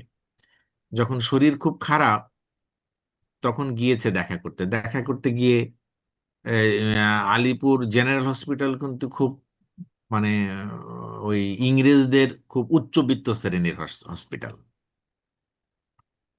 তো যে দেখা করতে গিয়ে যে মারা যায় যায় অবস্থা, তার 5-7 দিন আগে, 73 সালের 24শে জানুয়ারি মনে হয় মারা গেল, নাকি 24শে জুনে জুনের না 29 বা এরকম জুনে মারা গেল। হ্যাঁ, ইয়ে 29শে জুন সম্ভবত। 29 জুন। কি সানাউল্লাহ কবে মৃত্যুর ডেট কবে? স্যার মনে নেই। 29 জুন হবে হয়তো।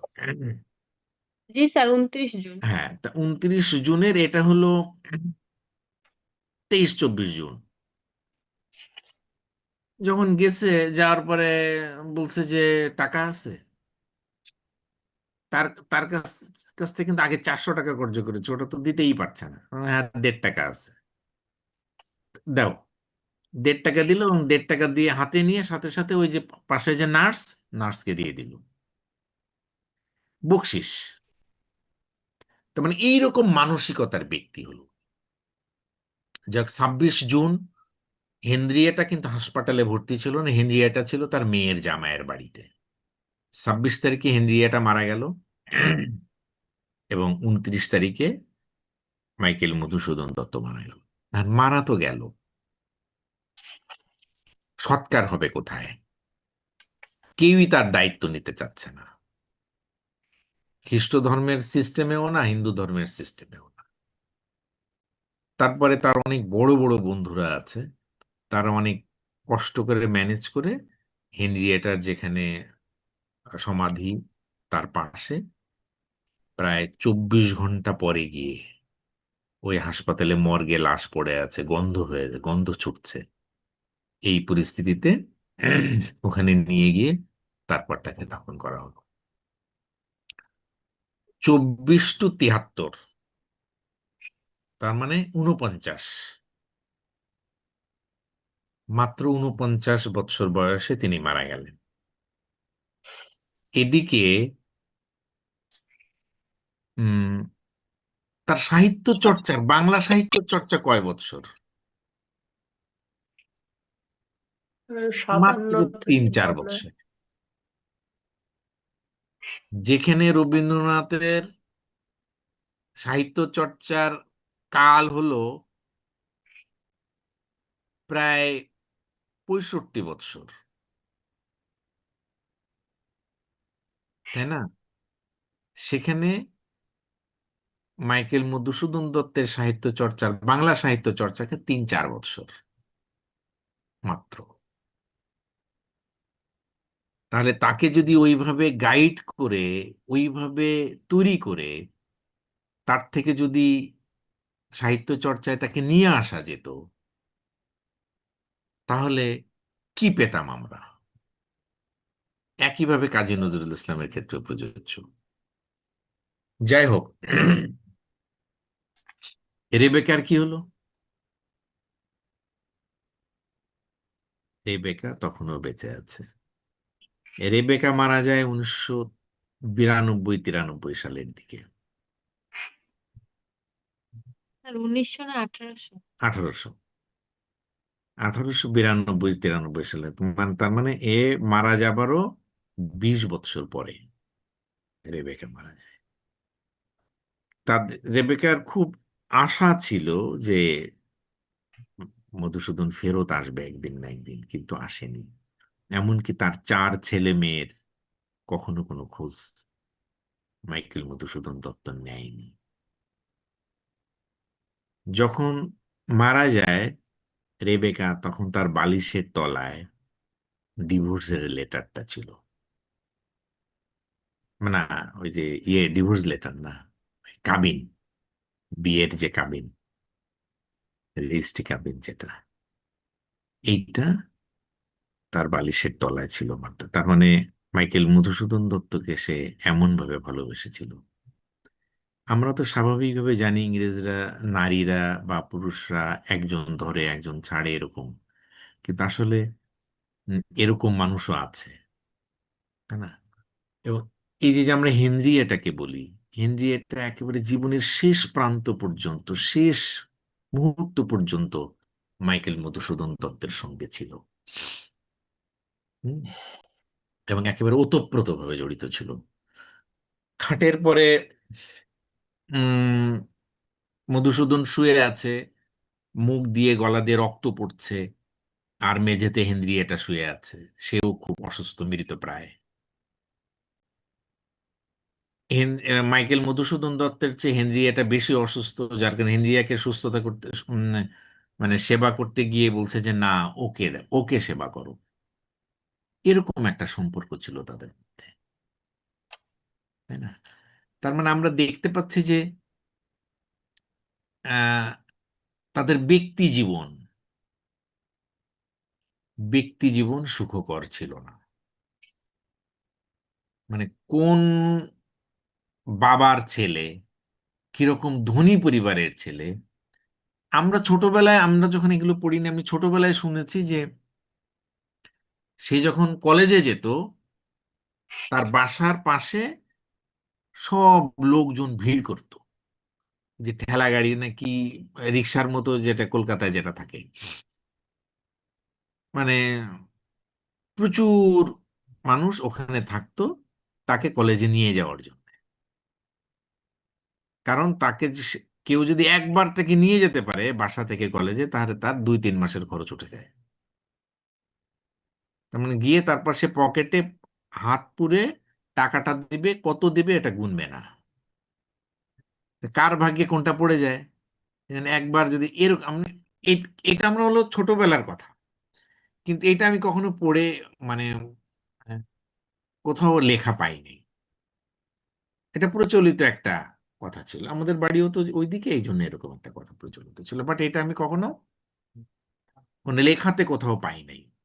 আর একটা আহ, ছিল, প্রবাদ ছিল, ছোটবেলায় শুনেছি, ওই যে ব্যক্তি এরকম খরচ করত, সে মৃত্যুকালে তার ডায়লগ ছিল গিভ মি এ পয়সা, গিভ মি এ পয়সা। এই ডায়লগ আমি কোথাও পাই নাই। এটা ওই যে মিথের মতো প্রচলিত। যাই হোক, এখন বিষয়টা হচ্ছে ও আচ্ছা, আমি তো কোনটা থেকে কোনটা, আমার তো এটা শেয়ার স্ক্রিনে দেয়া আছে, তাই না? আচ্ছা, বহুমুখী প্রভাব এইটা বলতে যে এরকম এই লাইনে চলে গেছে। যাই হোক, এখন আসলে বিষয়টা হচ্ছে কি, যে কোনো ব্যক্তির ওই লেখা পড়তে গেলে ব্যক্তি জীবন আর ব্যক্তি মানসিকতা এটা না জানলে ওই লেখা কখনো হৃদয়ঙ্গম হবে না, প্রকৃত ব্যাখ্যা খুঁজে পাওয়া যাবে না। কোনো ব্যক্তি সম্পর্কে ব্যক্তির ব্যক্তিগত জীবন, একেবারে পারিবারিক জীবন, রাষ্ট্রীয় জীবন, সামাজিক জীবন, তার ভেতরের যে প্রেমময় জীবন, এইটাগুলো সম্পর্কে ধারণা রাখতে হয়। তবে এইটা কিন্তু খুব আশ্চর্য একটা বিষয় ছিল, রেবেকার সঙ্গে একেবারে পুরোদমে সংসার করছেন, অসাধারণ তাদের প্রেম এবং ভালোবাসা। একই সঙ্গে তিনি হেনরিয়েটার সঙ্গে তার প্রেম, এবং এটাকে বলছে প্লেটোনিক প্রেম। হুম, যাই হোক। এখন আমি যে ইয়েতে আসছে বহুমুখী প্রভাব, এটার বিষয়টা হচ্ছে এরকম যে তিনি যেহেতু বিশ্ব সাহিত্য সম্পর্কে তার ধারণা ছিল,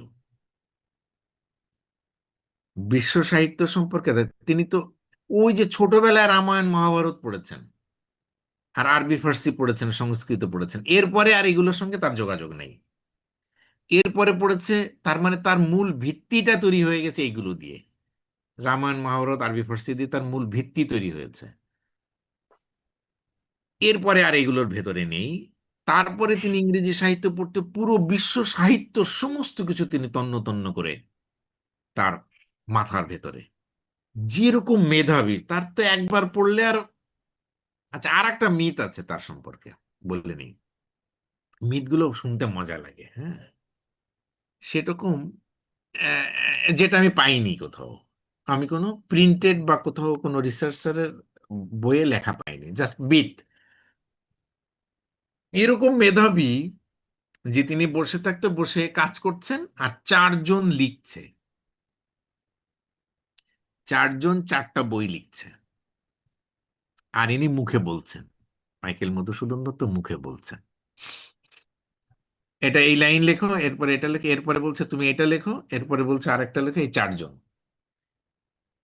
তা এই চতুর্থ নম্বরে বলার পরে আবার যে প্রথম নম্বরে এসে জিজ্ঞেস করবে তোমাকে কি বলেছিলাম এরপরে, এটাও কখনো জিজ্ঞেস করতেন না।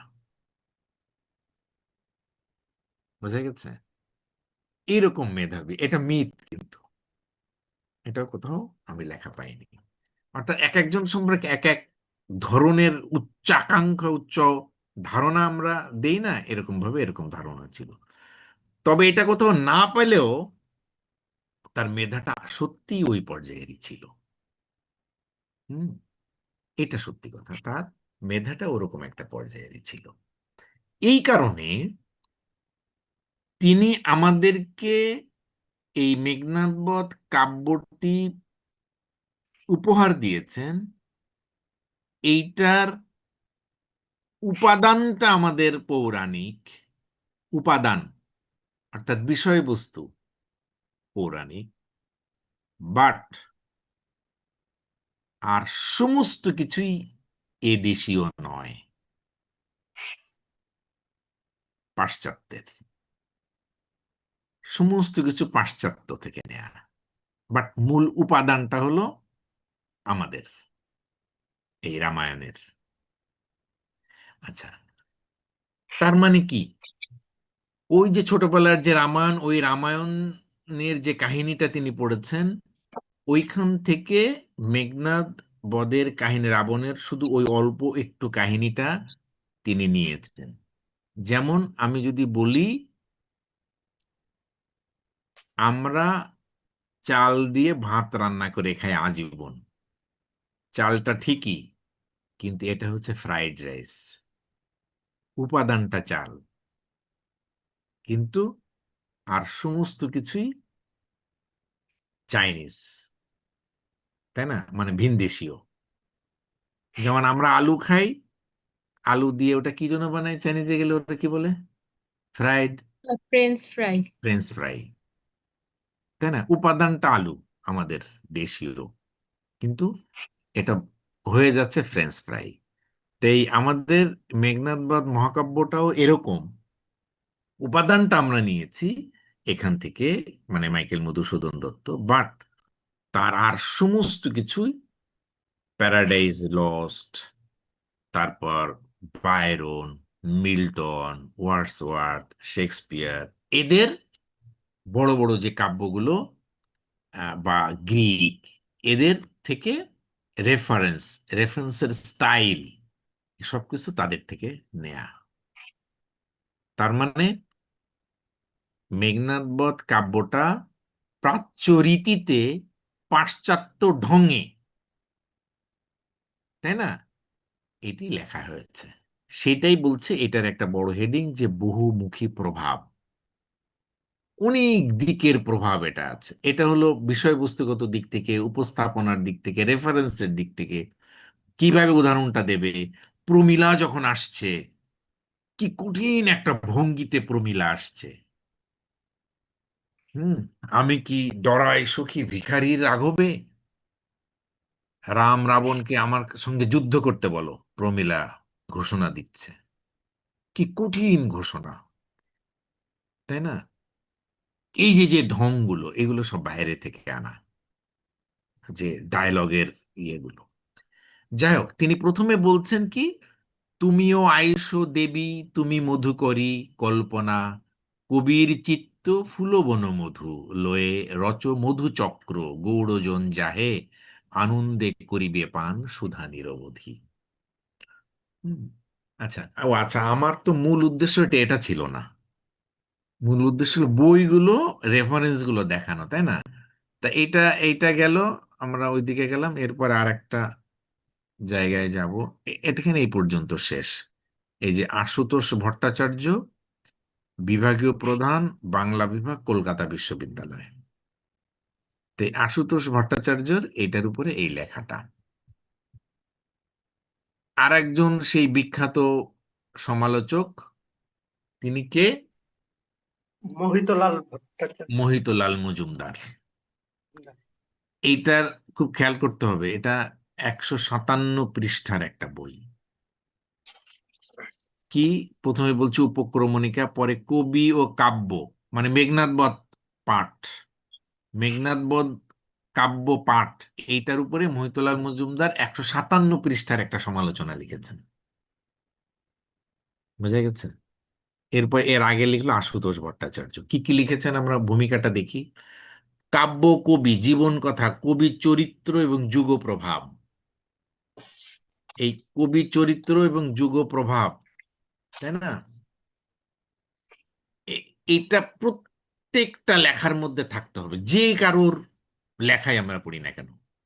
এবং একটু খেয়াল করে দেখতে হবে, আমি যতগুলো পড়িয়েছি, সেই ইয়ে থেকে, বুড়ো শালিকের ঘাড়েরও থেকে, তাই না, কবি চরিত্র এবং ওই যুগের যে প্রভাবটা, এটা জানতেই হবে। এইটার উপরে ভিত্তি করে ওইটি লেখা। কাব্য প্রেরণার মূলে কবি প্রাণের গভীরতর আকুতি, এটা গেল।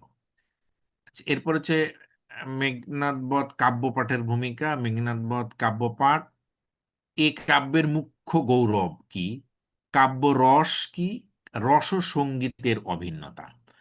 এরপরে তিনি লিখছেন কল্পনা, কবি মানস, রাবণ চরিত্রই কাব্যের মূল গ্রন্থি, সেই চরিত্রই কবির মানব জীবন আদর্শের প্রতীক, তাহার বাঙালি প্রাণ, কাব্যে এই অবাধ ও অকপট আত্মস্ফূর্তির জন্য এই কাব্য কবির শ্রেষ্ঠ কীর্তি। এটা কিন্তু হেডিং পড়ছি আমি।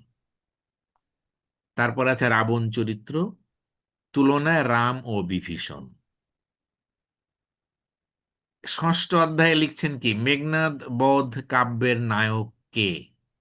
অত্যন্ত গুরুত্বপূর্ণ একটা প্রশ্ন, এবছর না আসলে পরের বছর, পরের বছর না আসলে তারপরের বছর। মেঘনাদ বধ কাব্যের নায়ক কে, রাবণ না ইন্দ্রজিৎ? আর রাবণ ও ইন্দ্রজিৎ, ইন্দ্রজিৎ ও লক্ষণ, মানে প্রত্যেকের, আমরা যেমন ওই যে বিসর্জন নাটকে যেরকম সব চরিত্রগুলো নিয়ে আলোচনা করেছি, সেরকম। সপ্তম অধ্যায় মেঘনাদ বধ কাব্যের নারী চরিত্র, চিত্রাঙ্গদা, মন্দোদরী, প্রমীলা প্রেমের নতুন আদর্শ, এবং সীতা আরেকটি অপর আদর্শ। কাব্য সমালোচনা, এই দিয়ে মেঘনাদ বধ কাব্যের ভাষা, উৎকৃষ্ট লক্ষণ, সংরক্ষণ, মেঘনাদ বধ কবি ভাষার শব্দচয়ন, তারপর আছে মেঘনাদ বধ কাব্যের কবি ভাষার নবত্ব, দেশি ও বিদেশি কাব্যকলার অনুকরণ, দেশি অলঙ্কারের প্রাধান্য, তাহার হেতু কয়েকটি বিশিষ্ট অলঙ্কার, বিদেশি কাব্যকলা, কল্পনা ভঙ্গির সৃষ্টি, এটা। এরপরে আসছে হলো, এই বইটা গেলাম, এরপরে মধুসূদন সাহিত্য প্রতিভা ও শিল্পী ব্যক্তিত্ব, এই বইটার নাম, 473 পৃষ্ঠার বই। মধুসূদন সাহিত্য প্রতিভা ও শিল্পী ব্যক্তিত্ব, এটা কে লিখেছে? দ্বিজেন্দ্রলাল নাথ, প্রেসিডেন্সি কলেজের অধ্যাপক দ্বিজেন্দ্রলাল নাথ। মধুসূদন কবি, কবি প্রতিভা এবং শিল্পী ব্যক্তিত্ব, আমরা ইয়েটা একটু দেখি, সূচিপত্রটা দেখলে বুঝতে পারবো। ও আচ্ছা, এটা একটা সম্পাদিত গ্রন্থ, ওনার নিজের লেখা নয়। তাতে আমরা দেখতে পাচ্ছি কি, এই যে মেঘনাদ বধ কাব্য সমালোচনা, এখানে আছে মেঘনাদ বধ কাব্যের ভূমিকা, তা মেঘনাদ বধ কাব্য আলোচনা, তার মানে কতজন লিখছে?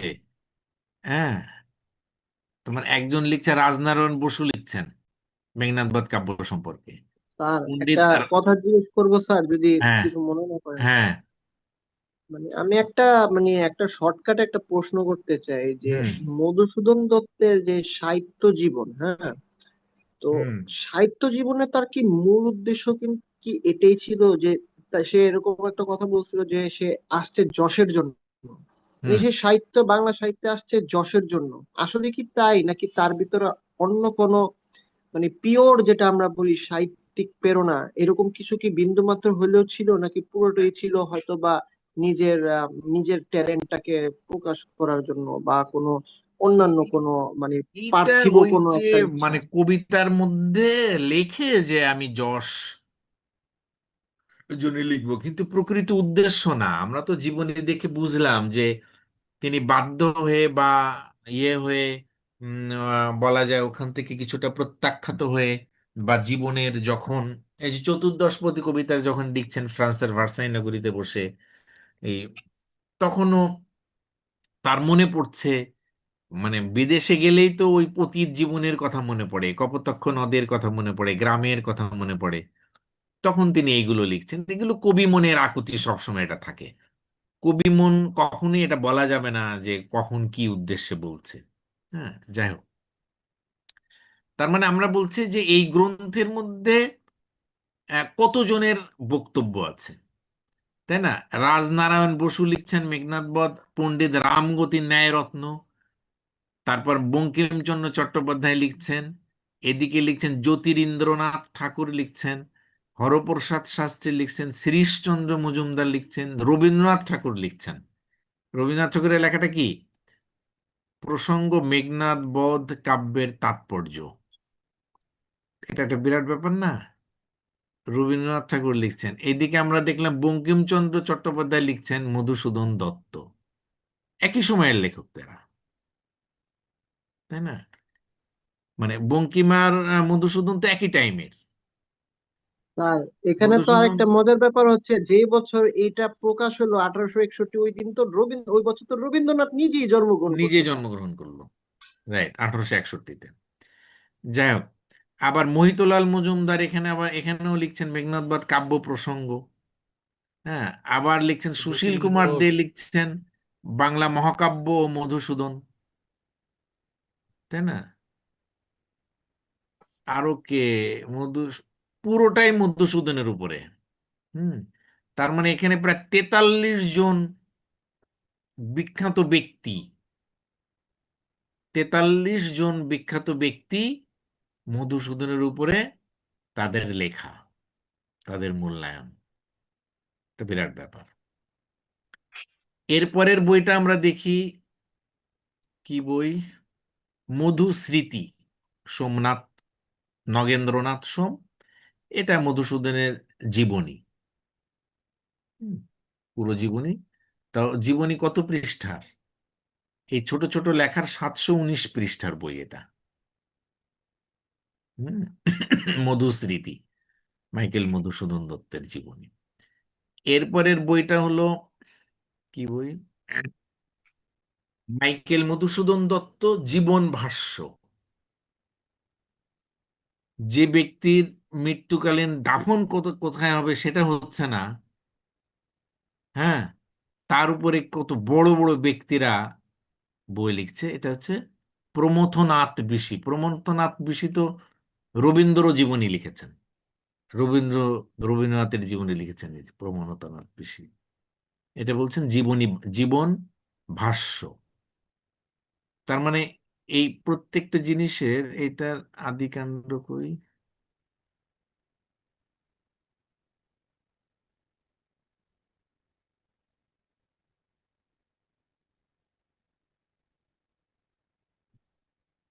এখানে কি লিখছেন দেখি। মধুসূদন হিন্দু কলেজের সেরা ছাত্র, তাই না? লিখছে মধুসূদন হিন্দু কলেজের সেরা ছাত্র শুধু প্রতিভায় নয়, পয়সাতেও নয়, কারণে কলকাতার ধনী সন্তানেরা সেখানে পড়িত। মধুসূদনের শ্রেষ্ঠত্ব পয়সার ব্যবহারে। ঐশ্বর্যের পেখম কি করিয়া বিস্তার করিয়া দিতে হয়, তাহা যেন মধুর সহজাত বিদ্যা। তিনি প্রতিদিন খিদিরপুর হইতে পালকি করিয়া কলেজে আসিতেন। দেখা যায় জি স্যার। জি স্যার, তিনি দেখা যায়। প্রতিদিন খিদিরপুর হইতে পালকি করিয়া কলেজে আসিতেন। সঙ্গে থাকিত দুইজন ভৃত্য আর কয়েক রকম বিভিন্ন পোশাক। কলেজে তিনি বার দুই পোশাক পরিবর্তন করিতেন। কি বোঝা যায়? একদিন তিনি ধুতি চাদর ছাড়িয়া বুট ট্রাউজার ও আচকান পরিয়া আসিয়া উপস্থিত। তাহার পরেই ইংরেজি কর্তা ধরিলেন। এ পোশাক আর জীবনে পরিত্যাগ করেন নাই।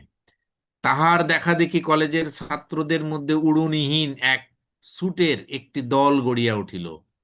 উড়নি ত্যাগীরা আটো কর্তা গায়ে দিয়া সগৌরবে চলাফেরা করিতে লাগিলেন। কলেজে মধুর সবচেয়ে প্রিয় ছিল ইংরেজি সাহিত্য ও ইংরেজির অধ্যাপক ক্যাপ্টেন রিচার্ডসন। তিনি ইংরেজির ঘণ্টায় কখনো অনুপস্থিত থাকিতেন না। শুধু যে সর্বাগ্রে উপস্থিত হইতেন তাহা নয়, সকলের অগ্রণীও ছিলেন বটে।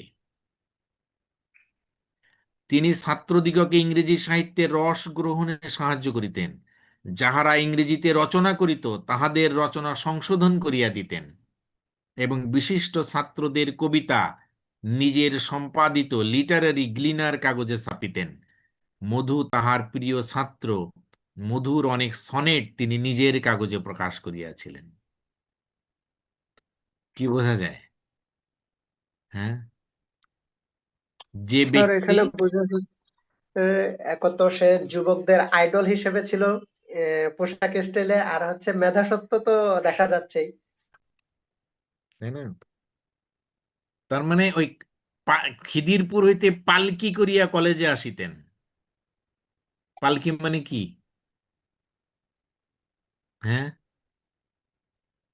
পালকি তখনকার স্যার ওই যে যেটা তখনকার ঘাড়ে করে বহন করে নিয়ে যায়। সবচেয়ে খানদানি বাহন হলো পালকি। সবচাইতে খানদানি বাহন। যারা জমিদার ছাড়া সাধারণত পালকিতে কেউ আসা যাওয়া করতো না। আর আর ছেলে মেয়ের বিয়েতে ওই বিয়ের দিন শুধু পালকিতে চড়তো। পালকিতে বিয়ে দেখেছো কেউ পালকিতে করে? দেখেছি স্যার। হুম। স্যার স্যার, আমার মাকে নিজে টিভিতে। পাল্টিতে করে নিয়ে আসছে। হ্যাঁ, পালকি হলো এইরকম একটা বাহন, তাই না? স্যার আপনি আপনি কি পালকিতে চড়ে বিয়ে করেছেন? না না না। আমি আমি চড়েছি। তাই নাকি? জি। আপনি কি আছেন নাকি? আমি তো কথা কি পরে আসছেন নাকি? না, আমি শুরু থেকে আছি। আমি বৃষ্টিতে ভিজে ভিজে হেঁটে হেঁটে বাসায় ফিরলাম। বাসায় এসে আপনার সাথে শুনতে শুনতে আসছি, কানের কাছে আচ্ছা আচ্ছা মোবাইল আচ্ছা ছিল। আচ্ছা, ঠিক আছে ঠিক আছে। আচ্ছা, যাই হোক, তাহলে আমরা যে মিথটা জানতাম এটা আসলে কাছাকাছি, তাই না? জি স্যার। কাছাকাছি। তার মানে সঙ্গে আবার দুইজন ভৃত্য এবং কয়েক রকমের পোশাক থাকতো, তাই না? তাহলে ওই সময়ের প্রেক্ষাপটে এখনো কি এরকম উম, কেউ কলেজে এইভাবে যাতায়াত করে কোনো ছেলে? কোনো মেয়েও না তো এরকম না যাতায়াত করে না, তাকে কলেজে গিয়ে দুইবার পোশাক পাল্টাতে হবে, তাই না? তবে স্যার এখন পোশাক না পাল্টালেও লিপস্টিক হ্যাঁ, হ্যাঁ, অন্যান্য কিছু গেল। তাহলে টিভি এই এগুলো বইটা গেল, পাল্টায়। এই বইটা গেল, এটা হচ্ছে মধুসূদনের জীবনীর উপরে, আর এটা হলো পুরো মেঘনাদ বধ কাব্যের বইটা। হ্যাঁ, এটা মেঘনাদ বধ কাব্য একেবারে। এরপরের বইটা হলো একেবারে ছোটদের মেঘনাদ বধ কাব্য, মানে খুব চমৎকার করে একেবারে গল্পের মতো করে এটি লেখা। এরপরেও এই বইটা কি বই, এটাও মেঘনাদ বধ কাব্য, এই দুইজন ইয়ে করেছেন সম্পাদনা, তার মানে এই দুইজনের লেখা আছে এখানে। এই বইটা অনেক বড় বই, 323 পৃষ্ঠার বই।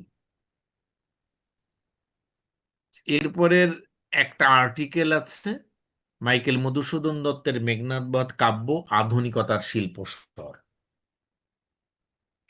এরপরের যে বইটা সেটা হচ্ছে এটা একবার দেখিয়েছি,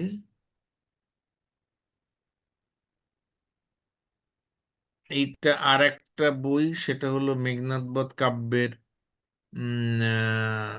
পূর্ণাঙ্গ আলোচনা, কবি জীবন পরিচয়।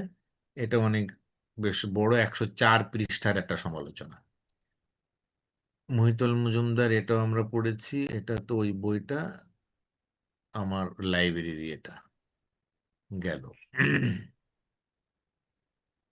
এখন একটা বিষয় বলার, সেটা হচ্ছে যে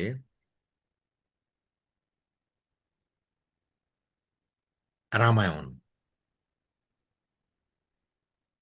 রামায়ণের প্রথম থেকে শেষ পর্যন্ত আমি খুব সংক্ষেপে বলে, এর মাঝখানের অংশটুকু হচ্ছে মেঘনাদ বধ। রামায়ণটা অনেক ইজি, পড়াটা খুব সহজ। এই রামায়ণের অনেক কাণ্ড আছে, অনেক বিভিন্ন ধরনের রামায়ণ আছে, এবং তার তথ্যগত ও অনেক অমিল। অনেকগুলো রামায়ণ আছে, রামায়ণের খণ্ড, বিভিন্ন জন বিভিন্ন রকম রামায়ণ রচনা করেছেন, বাট এইটার এক এক জায়গার তথ্য এক এক রকমের। আমরা প্রথম যদি একটু দেখি, বিষ্ণু, সত্যতা। ব্রহ্মা, বিষ্ণু, শিব, এই তিনজন তো হিন্দু ধর্মের প্রধান দেবতা।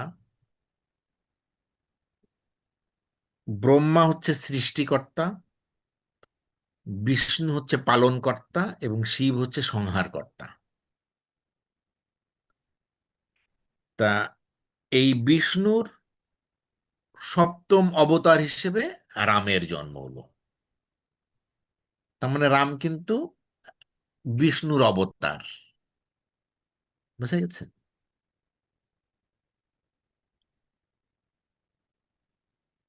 এটা তো দেবতার, অর্থাৎ মহাকাব্যের একটা বড় বৈশিষ্ট্য হচ্ছে আহ আকাশ, পাতাল, মর্ত্য, তিনটা, এই তিন জায়গায় এই নাটক, এই মহাকাব্যের ব্যাপ্তি হবে। তো অর্থাৎ স্বর্গ, মর্ত্য, পাতাল সহ যে মহাকাব্যের ব্যাপ্তি হতে হয়, যেটি ঘটনাত্মক কিন্তু বর্ণনাত্মক নয়, ঘটবে, চোখের সামনে ঘটনা ঘটবে। তা রামায়ণের বিষয়টা হচ্ছে যে রাজা দশরথ, তার 3 স্ত্রী, স্ত্রী কিন্তু তার 300-র বেশি, 300-র বেশি স্ত্রী, কিন্তু প্রধানতম স্ত্রী 3 জন। তার প্রথম স্ত্রীর নাম হচ্ছে কৈকেয়ী,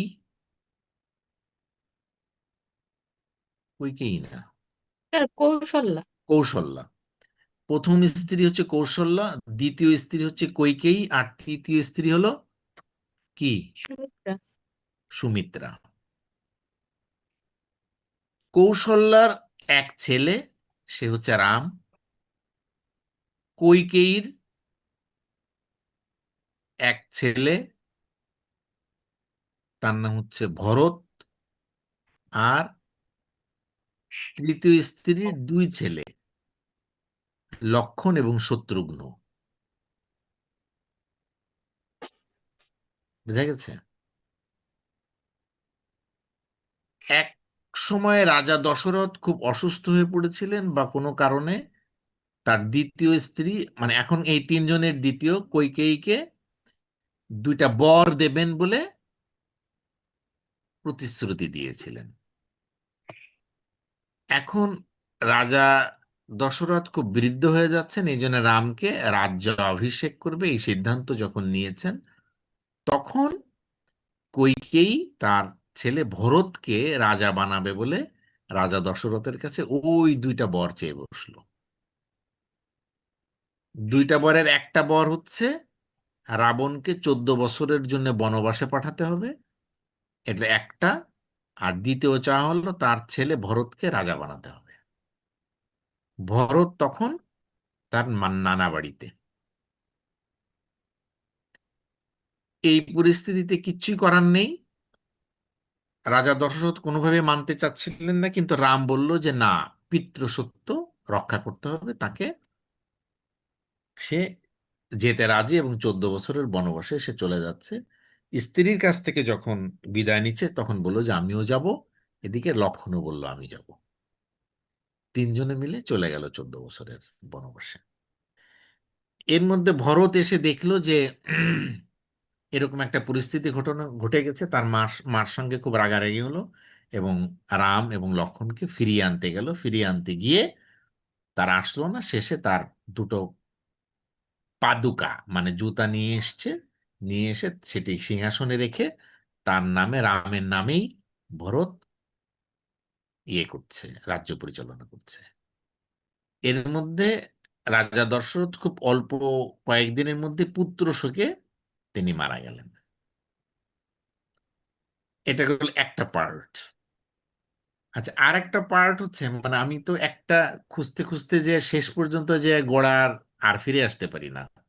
যখন দেখলাম যে রামের স্ত্রী হলো সীতা, সীতা মানে কি? ওই লাঙল, যেটা লাঙলের হাল চাষ ফাল। করলে হাল চাষ করলে মাটিতে যে লাঙ্গলের ফলায় দাগ হয়। হ্যাঁ, লাঙলের ফালটাকেই বলা হয় সীতা, বা ওই যে দাগটা, ওটার কারণে যে দাগ হয়। সীতা কেন? এই নামটা তার কেন? সীতার বাবা হচ্ছে জনক রাজা,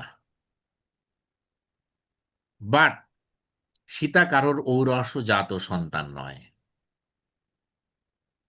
সীতা কারোর ঔরসজাত সন্তান নয়। একবার মিথিলা মিথিলা মিথিলা রাজ্যর কথা শুনেছি না আমরা? মিথিলার সবচেয়ে বড় কবি কে ছিল? বিদ্যাপতি। স্যার, এই যে বিদ্যাপতি। বিদ্যাপতি। সেই মিথিলার রাজা হলো রাজা জনক। এই জন্যে সীতাকে বলা হয় জানকী, জনকের কন্যা। আর ওই লাঙলের ফাল করতে যে তাকে পাওয়া গিয়েছিল বলে তাকে, তার নাম হচ্ছে সীতা। তার আরো একটা নাম হচ্ছে মৈথিলী, যেহেতু মিথিলার অধিবাসী। বোঝা গেছে? প্রত্যেকটা নামের এক একটা ব্যাকগ্রাউন্ড, শুধু নাম বললেই হবে না, তাই না? ব্যাকগ্রাউন্ড আছে। সীতার ব্যাকগ্রাউন্ড কি, কেন তাকে ওখান থেকে পাওয়া গেল? ওখান থেকে পাওয়া গেল কেন? এক রাজার, মানে শিবের এক দাসী মনে হয় বা এরকম, তার নাম কি যেন মনে নেই। যখন পার্বতী একটু অন্যদিকে গিয়েছে, তার প্রতি শিবের নজর পড়েছে। নজর পড়লেই সে মানে গর্ভবতী হয়ে গেছে, তার এক কন্যা সন্তান হয়েছে। কন্যা সন্তান কি করবে? তাকে রেখে আসছে। তাকে দিয়েছে অন্য আরেকটা জায়গায়, সে সমুদ্রে ফেলে দিয়েছে, সমুদ্রে ফেলে দিয়েছে, সমুদ্র আবার তাকে রাখেনি, সে ধরণী তাকে নিয়েছে, অর্থাৎ মাটি। সেই বাচ্চা অবস্থায় যখন জনক রাজার ওখানে প্রচন্ড দুর্ভিক্ষ, তখন জনক রাজা নিজে এটা ঘোচানোর জন্যে হাল চাষ করতে গেলে লাঙলের ফলার মধ্যে একটা সোনার কলসির মতো কিছু বাঁধলো। কলসি খুঁড়ে দেখে যে একটা ছোট মেয়ে, সদ্য ভূমিষ্ঠ একটা মেয়ে ওখানে আছে, তাকে সে লালন পালন করলো। এই হচ্ছে সেই সীতা। বুঝা গেছে? বুঝলাম স্যার, দেবতারা পরকীয়াতে জড়িত। হ্যাঁ, কে পরকীয়া বুঝছেন না জড়িত? স্যার?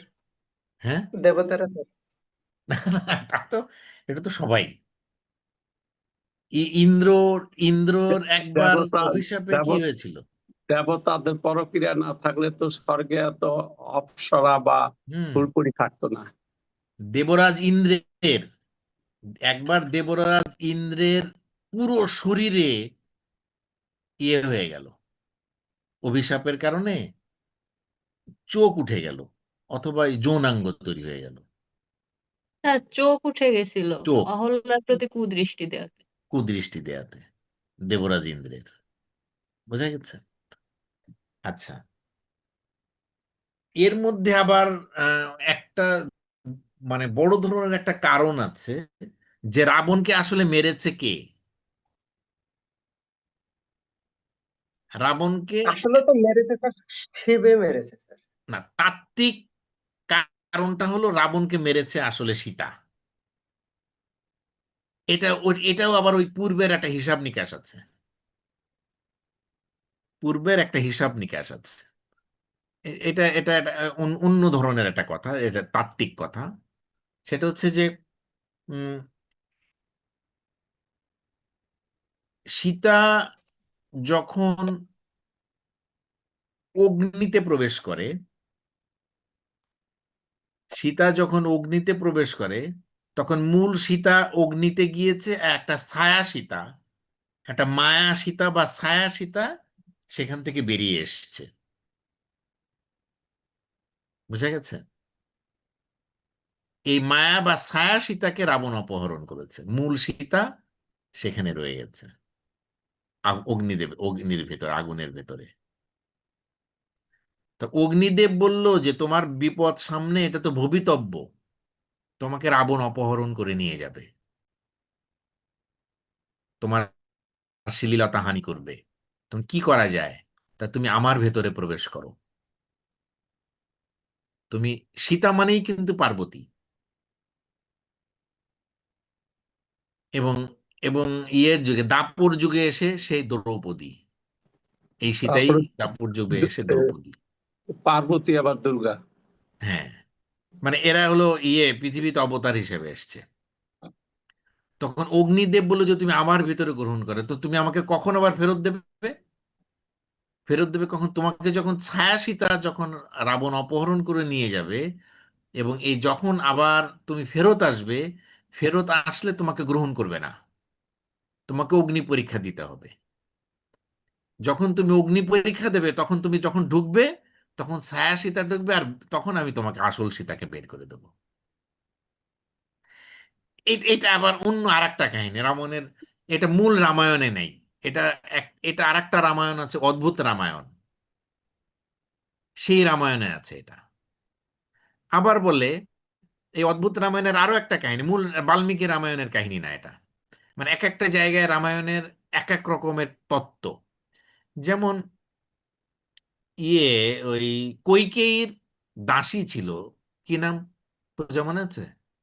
হ্যাঁ, মন্থরা। মন্থরা। মূলত সবাই রামের প্রতি অনুরক্ত, রামকে সবাই খুব ভালোবাসে, কৈকেয়ীও ভালোবাসে, মন্থরাও খুব ভালোবাসে। তাহলে ভবিতব্য তো হচ্ছে না,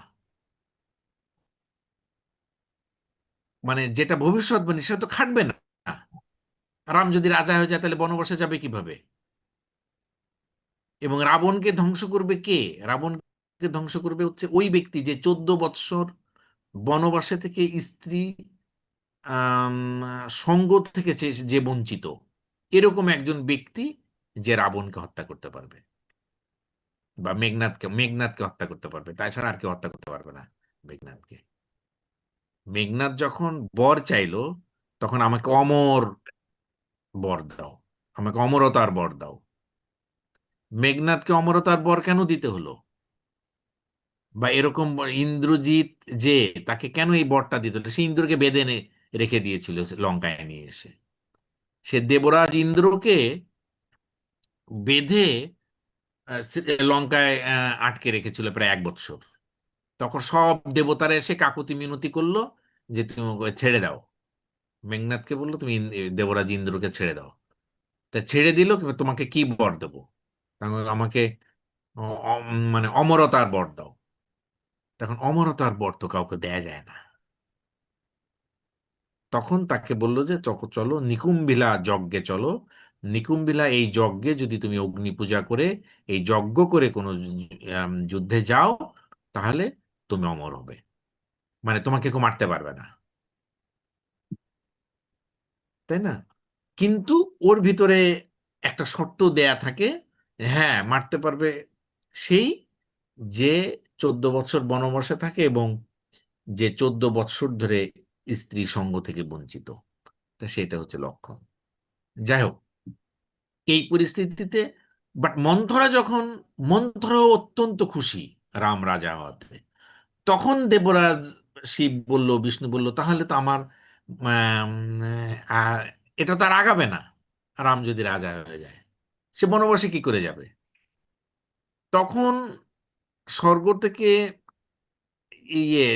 দেবী সরস্বতীকে পাঠানো হলো। বাক্যের দেবতা বাগ দেবী সরস্বতীকে পাঠানো হলো। প্রথমে সে মন্থরার জিভে অবস্থান করলো, তাকে তাকে কলুষিত করলো। কলুষিত করার পরে তার বুদ্ধি কলুষিত হলো এবং তারপর কৈকেয়ী গিয়ে বলল। যখন এর মন্থরার কলুষিত হয়ে গেল, তখন সরস্বতী আবার ইয়ের জিভে অবস্থান করলো, কৈকেয়ীর জিভায় অবস্থান করলো। এই দুইজনে মিলে তারপরে বলল যে হ্যাঁ, রাজাকে তাহলে বলো, আমাকে বর দিতে হবে, রামকে রাজা করা যাবে না। যে এই যে যে কাহিনীগুলো তৈরি হচ্ছে, তারপর আম, রাবণ রাম শূর্পণখা, তার মানে রাবণরা হলো 4 ভাই। কিন্তু রাবণরা 4 ভাই। এক ভাইয়ের নাম কুম্ভকর্ণ, এক ভাইয়ের নাম বিভীষণ। বিভীষণ, রাবণ একজন। আর এক ভাইয়ের নাম কি? বিভীষণ, কুম্ভকর্ণ, স্যার কুম্ভকর্ণ, রাবণ। তিনটাই তো বিভীষণ। জান, হ্যাঁ, তিন ভাই আর না বোন তিনটাই না, তো আরেক হলো ভাই জান। আছে। বোন হলো হ্যাঁ, সুপর্ণখা। শূর্পণখা বোন। 3 ভাই না এক না, বোন। আরেক ভাই আছে। 4 ভাই মনে হয়।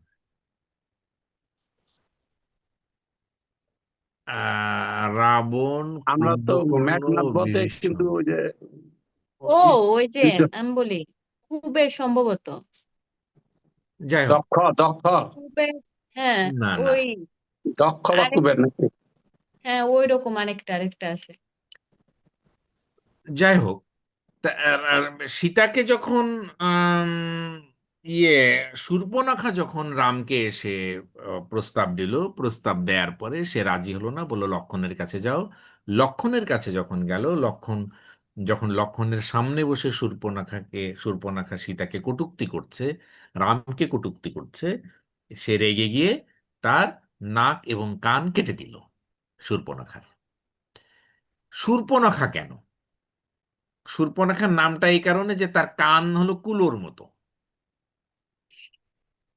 এই জন্য তার নাম হচ্ছে শূর্পণখা। সে রাবণের কাছে গিয়ে কান্নাকাটি করলো যে আমাকে এইভাবে অপমান করেছে, এইভাবে রক্তাক্ত করেছে। তখন রাবণ সে আসলো। রাবণ এসে আহ, তার যে ভাইয়ের নাম আমি বলতে পারছি না, মারিচ বা এরকম কিছু, না আহ, মারিচ তো ভাই না, মারিচ হচ্ছে আরেকটা মানে ভাইয়ের ছেলে, রাক্ষসী তার ছেলে। হ্যাঁ হ্যাঁ হ্যাঁ, ওই আর কি।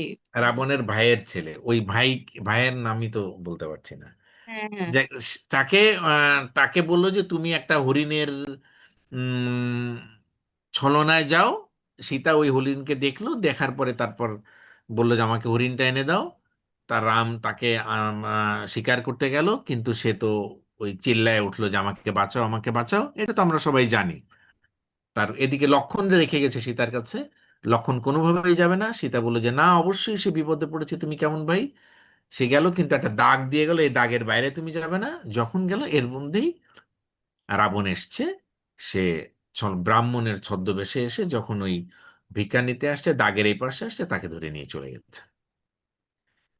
রাবণের কিন্তু রথ পুষ্পক রথ, সে হাওয়ায় চড়ে বেড়ায়। রাবণ 20টা হাত, 10টা মাথা।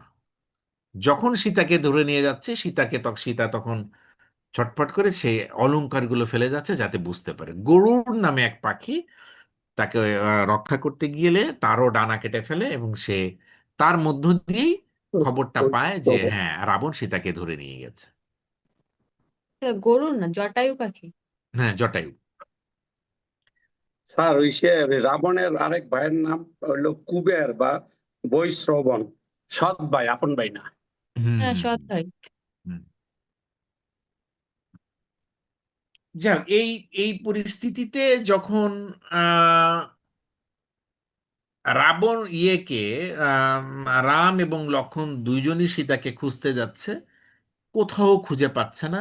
খুঁজতে খুঁজতে তারপরে সুগ্রীবের সঙ্গে দেখা। সুগ্রীব, তার আবার ছোট ভাই বালির সঙ্গে তার যুদ্ধ হয়ে সে রাজ্যহারা ছিল। রাম তার সঙ্গে যুদ্ধ করে সুগ্রীবকে তার জায়গা ফেরত দিয়ে আনতে, সুগ্রীব অর্থাৎ হনুমানদের, সে তারাই প্রথম, হনুমান এবং সুগ্রীব এরা মিলে খুঁজতে খুঁজতে খুঁজতে গিয়ে তারপরে শ্রীলঙ্কার লঙ্কায় অশোক বনে গিয়ে সীতার খবরটা পায় হনুমান। এই খবর পাওয়ার সঙ্গে সঙ্গে হনুমানকে আবার রাবণ ধরে ফেলে তার লেজে আগুন ধরিয়ে দেয়, লঙ্কা ভস্মীভূত হয়। কিন্তু সে এসে এই খবরটা দেয় যে হ্যাঁ, সীতা অশোক বনে বন্দী। এই পরিস্থিতি থেকে তখন সুগ্রীব, হনুমান, অন্যান্য সবাই মিলে ওই সমুদ্রের উপরে বড় বড় পাথর দিয়ে ব্রিজ তৈরি করে লঙ্কা আক্রমণ করে এবং লঙ্কাকে ঘিরে ফেলে। বাট লঙ্কার লৌহ দুর্গ দরজা রাবণ আটকে ফেলে, যে কারণে আর তারা ভেতরে ঢুকতে পারছে না। এই পরিস্থিতিতে কুম্ভকর্ণকে পাঠানো হয় প্রথমে, তার ভাই, যে 6 মাস ঘুমায়, আবার একবার জেগে পুরো 6 মাসের খাবার খেয়ে তাকে অকালে ঘুম থেকে ডেকে তুলে যুদ্ধ করতে পাঠানো হলো, সে মারা গেল। এরপর বীরবাহু যুদ্ধে যায়, রাবণের আরেক পুত্র। বীরবাহু যুদ্ধে গেলে সেও যুদ্ধক্ষেত্রে মারা যায়। এই মারা যাওয়ার পরবর্তীতে যখন পরিস্থিতি এরকম, তখন রাবণ নিজে যুদ্ধে যাওয়ার জন্য প্রস্তুতি গ্রহণ করে। রাবণ যখন নিজে যুদ্ধে যাওয়ার জন্য প্রস্তুতি গ্রহণ করে, তখন মেঘনাদ আর তার স্ত্রী প্রমীলা, সে প্রমথ উদ্যানে ছিল, তারা এই খবরটা পায় যে বীরবাহু মারা গিয়েছে এবং রাবণ নিজে যুদ্ধের প্রস্তুতি নিচ্ছে। তখন মেঘনাদ চলে আসে। চলে এসে বাবাকে বলে যে না, আমি যুদ্ধে যাব। এর আগেও কিন্তু এর সঙ্গে মেঘনাদের সঙ্গে রাম লক্ষ্মণের যুদ্ধ হয়েছে, এবং রাম লক্ষ্মণকে তারা বেঁধে ফেলেছিল। কিন্তু ওই যে এখন হচ্ছে গরুড়ের ইয়েতে তারা এটা মুক্তি পায়, মেঘনাদ সেটা চলে যায়। তখন এই জন্য এই ডায়লগটা আছে, মেঘনাদ বলে, তারা আবার কিভাবে জীবিত হলো। এই পরিস্থিতিতে লক্ষণ আহত হয়েছিল, পরে কৈশল্য পর্বত থেকে ইনি আসে বৃন্দাবনে। এই, না, ওটা হলো শেষে, ওটা হলো আরো পরে, মেঘনাদ মারা যাবার পর। না, মেঘনাথের কাছে তো আহত হয় লক্ষণ। না, ওটা, হ্যাঁ, ওটা হচ্ছে আগে। তাকে আচ্ছা, আহত হয়, মানে মানে করে। আর লক্ষণ আম, মারা যায় বা মারার উপক্রম হয় রাবণের হাতে। যখন মেঘনাদ মারা যায় এই রাগে, রাবণ প্রতিশোধের জন্য যায়, তখন লক্ষণকে সে মেরে ফেলে।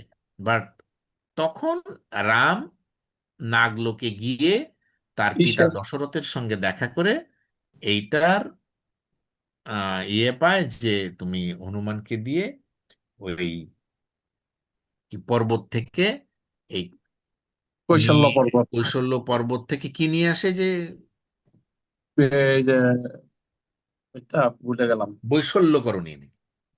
বৈকল্য করে নিয়ে গাছ, গাছ গাছের রস দিলে গাছ সে সুস্থ হবে। হ্যাঁ, গাছ চিনতে না পারার কারণে পাহাড় ধরে নিয়ে চলে আসে। হুম, হুম। এটা হচ্ছে যে মেঘনাদ মারা যাবার পর, এই কাহিনীটা হচ্ছে মেঘনাদ মারা যাবার পর।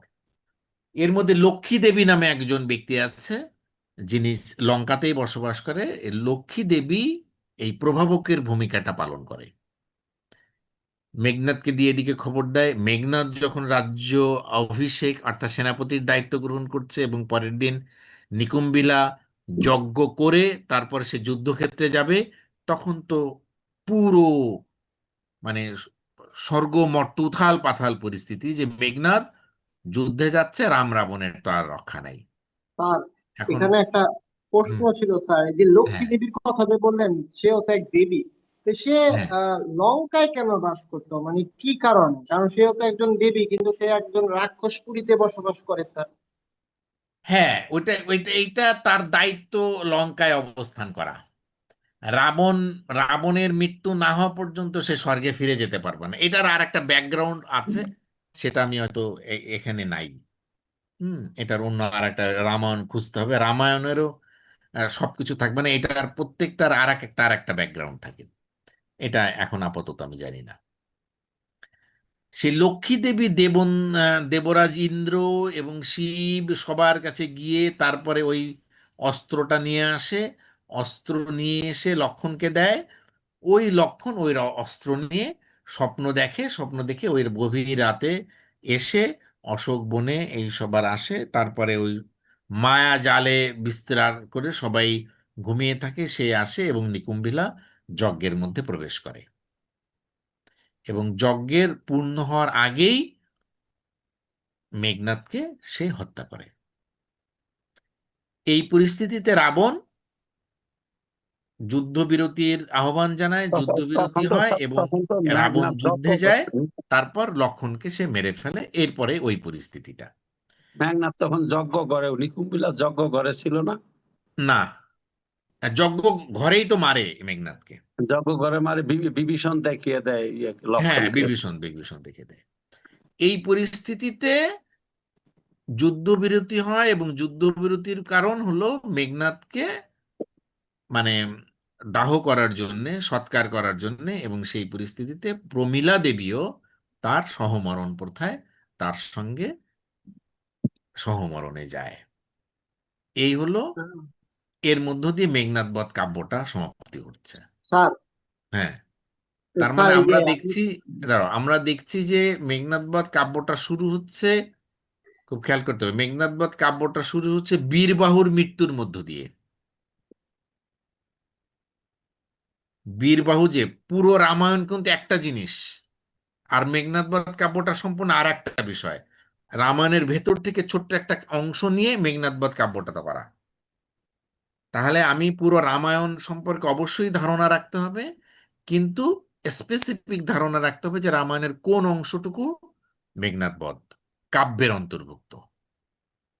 সেটা হচ্ছে বীরবাহু মৃত্যুবরণ করলো, আমি কোন বীরবরে বরি সেনাপতি পদে, এইখান থেকে মেঘনাদ বধ কাব্যটা শুরু।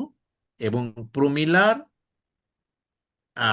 মানে আত্মত্যাগের মধ্য দিয়ে এই মেঘনাদ বধ কাব্যটার পরিসমাপ্তি ঘটলো। হ্যাঁ স্যার, বলো। স্যার এখানে যে একটা মানে মেঘনাদের নাম যে স্যার ইন্দ্রজিৎ, মানে সেই ইন্দ্রের সাথে লড়াই করে ইন্দ্রদেবকে হারাইছে স্যার, এটা কি হ্যাঁ, স্যার এটা কি রামায়ণের ভিতরের ঘটনা যে সে ইন্দ্রকে হারাইছে, নাকি এটা রামায়ণের পূর্বে কোনো ঘটনা স্যার?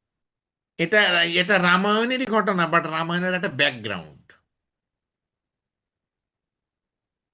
রামায়ণের মধ্যে এইটা সম্ভবত নাই, যে ওই ইন্দ্র যে মানে মেঘনাদ যে ইয়েকে হারালো, ইন্দ্রকে হারালো। এটা একটা আলাদা বিষয়, আমার ধারণা এটা। আচ্ছা স্যার, হুম। আহ, রামায়ণ মহাকাব্যের একটি খণ্ড অংশ বা একটি চরিত্র অংশ নিয়ে তো মেঘনাদ বধ। রামায়ণ মহাকাব্যের কি ঐতিহাসিক কোনো বাস্তবতা আছে? এটা এটা বলা যাবে না। এটা আমার কাছে মনে হয় আছে। এটা ওইভাবে বলা যাবে না। এটা দুইটা মত আছে আসলে। এটা দুইটা মত আছে যে এই বাল্মীকির যে ইয়েটা, উম বাল্মীকিকে বলা হলো তুমি রামায়ণ লেখো। বাল্মীকি বলল যে আমি তো সে সম্পর্কে কিছুই জানি না, ভাষাছন্দে রবীন্দ্রনাথের। তাই না? হ্যাঁ, তাহলে যাহা রচিবে তাহাই তাহাই সত্য, সত্যবৎ, তাই কবির না? মনোভূমি রামের হ্যাঁ, জন্মভূমি। সুতরাং এই প্রেক্ষাপটে এই ইতিহাস যদি আমরা জানি তাহলে আমরা বলবো যে এইটার ওই অর্থে ঘটনাত্মক নয়। যাই হোক, এটা এটা নিয়ে অনেক বিতর্ক আছে, কথাবার্তা আছে, যেহেতু অনেক আগের একটা ব্যাপার। আর স্যার, আমার এরকম এখানে একটা, একটা ব্যক্তিগত হ্যাঁ, মূল্যায়ন আছে, এটা আমি হ্যাঁ, জানি না, আমি পড়া বলি নাই, কিন্তু হ্যাঁ, আমার একটা ব্যক্তিগত মূল্যায়ন আছে। হুম, সেটি হলো, আমরা যদি ভারতবর্ষ যে আর্যদের আগমন, হুম, এই আর্য আগমনে আমরা দেখব ভারতের উত্তর পশ্চিম অংশ ধরে আর্যরা একদম পূর্ববঙ্গ পর্যন্ত আসেন, যেটাকে আমরা আর্যাবর্ত বলি। 16টি জনপদে বিভক্ত ছিল, অযোধ্যা তার মধ্যে একটি জনপদ। কিন্তু আর্যরা কখনোই দাক্ষিণাত্য দখল করতে পারে নাই, বিন্ধ্যা পর্বতের কারণে। ওখানে যে মাঝখানে যে একটু টিলাভূমি আছে, যার জন্য কখনোই দাক্ষিণাত্য ছিল সবসময় আর্যদের অজেয়, তারা হুম, জয় করতে পারেনি। ফলে দাক্ষিণাত্যের যে তামিল শ্রেণী আজকে আমরা যাদেরকে দেখি, শ্রীলঙ্কা থেকে শুরু করে দক্ষিণ অংশের যে নৃগোষ্ঠীর বসবাস, এই নৃগোষ্ঠীকে এই আর্যরা কখনই নিয়ন্ত্রণে নিতে পারেনি। ফলে আর্যদের সাথে এই দক্ষিণাংশের মানুষের যে লড়াই, এর ঐতিহাসিক এবং কিছু নৃতাত্ত্বিক বাস্তবতা আমরা পাই। কারণ এখন আমরা হিন্দু ধর্মমতে যে পূজার আয়োজন করা হয়, এই পূজার আয়োজনে যে প্রতিমূর্তি করা হয়, সেখানে দেখবেন মহিষাসুর বা ওই রাবণ রামায়ণের কাহিনীতে যাকে মহিষাসুর হিসাবে চিহ্নিত করা হয়, তার চেহারা, তার চুলের আকার, তার নাক, শারীরিক গঠন দাক্ষিণাত্যের মানুষের মতো। হ্যাঁ, আচ্ছা, ফলে ঠিক আছে, এটা, আমরা পরে আবার আলোচনা করব। আজকে অনেক রাত হয়ে গেছে, 10:30 হ্যাঁ, বেজে গেছে। আচ্ছা, হ্যাঁ, এখানে স্যার আহ, মনে হয় শেষ পর্যন্ত, হুম, কারণ এই হুম, যে আমার একটা রাক্ষস, প্রশ্ন উত্তর দিয়ে স্যার এটা শেষ করেন স্যার, আমার একটা অনেকক্ষণ ধরে একটা কথা বলা ছিল স্যার। রাক্ষস খোক্ষস হিসাবে এই এই অঞ্চলের মানুষকে যে এই মহাকাব্যে উপস্থাপন করা, আমার কাছে মনে হয় এটির একটি ঐতিহাসিক বাস্তবতা আছে। আচ্ছা, রামায়ণটি ঠিক আছে, ঠিক আছে, রূপক হ্যাঁ স্যার, হিসাবে আসছে। খুব সংক্ষেপে বলেন। স্যার আমার প্রশ্ন হচ্ছে, যে প্রশ্নটা ফুলকো ভাই করলো যে রামায়ণের ঐতিহাসিক ভিত্তি, তাহলে কি স্যার এই একটাই প্রশ্ন কি স্যার ইলিয়াড অডিসির ক্ষেত্রে প্রযোজ্য হয় না স্যার? ওটাও কি স্যার বাস্তব ছিল নাকি ওটাও কাল্পনিক ছিল যাক, এটা স্যার? এটা আমরা আমাদের আজকের আলোচ্য বিষয় না, আমরা আজকে শেষ করি। এটা নিয়ে আবার আরেকদিন কথা বলবো। স্যার, সানাউল্লাহ স্যার কিছু, আমি, হুম, হুম, জি স্যার আমি একটা জিনিস জানতে চাইবো, এই যে মেঘনাদ বধ বা রামায়ণ যেটাই বলি, এইটার ভিতর হ্যাঁ, যে এত বেশি পরাবাস্তবতা, এটা সম্পর্কে কিন্তু কিছু বলেন নাই স্যার। আমরা শুধু দেখতেছি মেঘনাদের রস, ট্র্যাজেডি রস, বীর রস এবং চরিত্র সম্পর্কের বর্ণনা। হ্যাঁ, কিন্তু এই যে রাম মৃত্যুপুরীতে যাচ্ছে এবং লক্ষণ মারা যাওয়ার পর আবার জীবিত হচ্ছে, হ্যাঁ, দশরথ মৃত্যু হওয়ার পরেও একজন মানুষকে ওষুধ দেওয়ার প্রক্রিয়া বলে দিচ্ছে, সরাসরি সৃষ্টিকর্তার সাথে তারা কথা বলছে, এই যে পরাবাস্তবতা, এটা সম্পর্কে যদি কিছু তো আলোচনায় উঠে আসে নাই স্যার। এইটা এইটা তো আসলে মেঘনাদ বধ কাব্যের আলোচ্য বিষয় না। এটা অন্য আর একটা আলোচ্য বিষয়, যেটা নিয়ে অনেক ধরনের এক একজন এক এক মতের অধিকারী হবে। সেটা নিয়ে আমার একটু আলাপ আলোচনা আছে। সেটা কিন্তু একেবারে সম্পূর্ণই ব্যক্তিগত মত, এবং এটা জাস্ট ফেস টু ফেস দু চারজন সামনে বসা থাকলে এই আলোচনাটা করা যায়।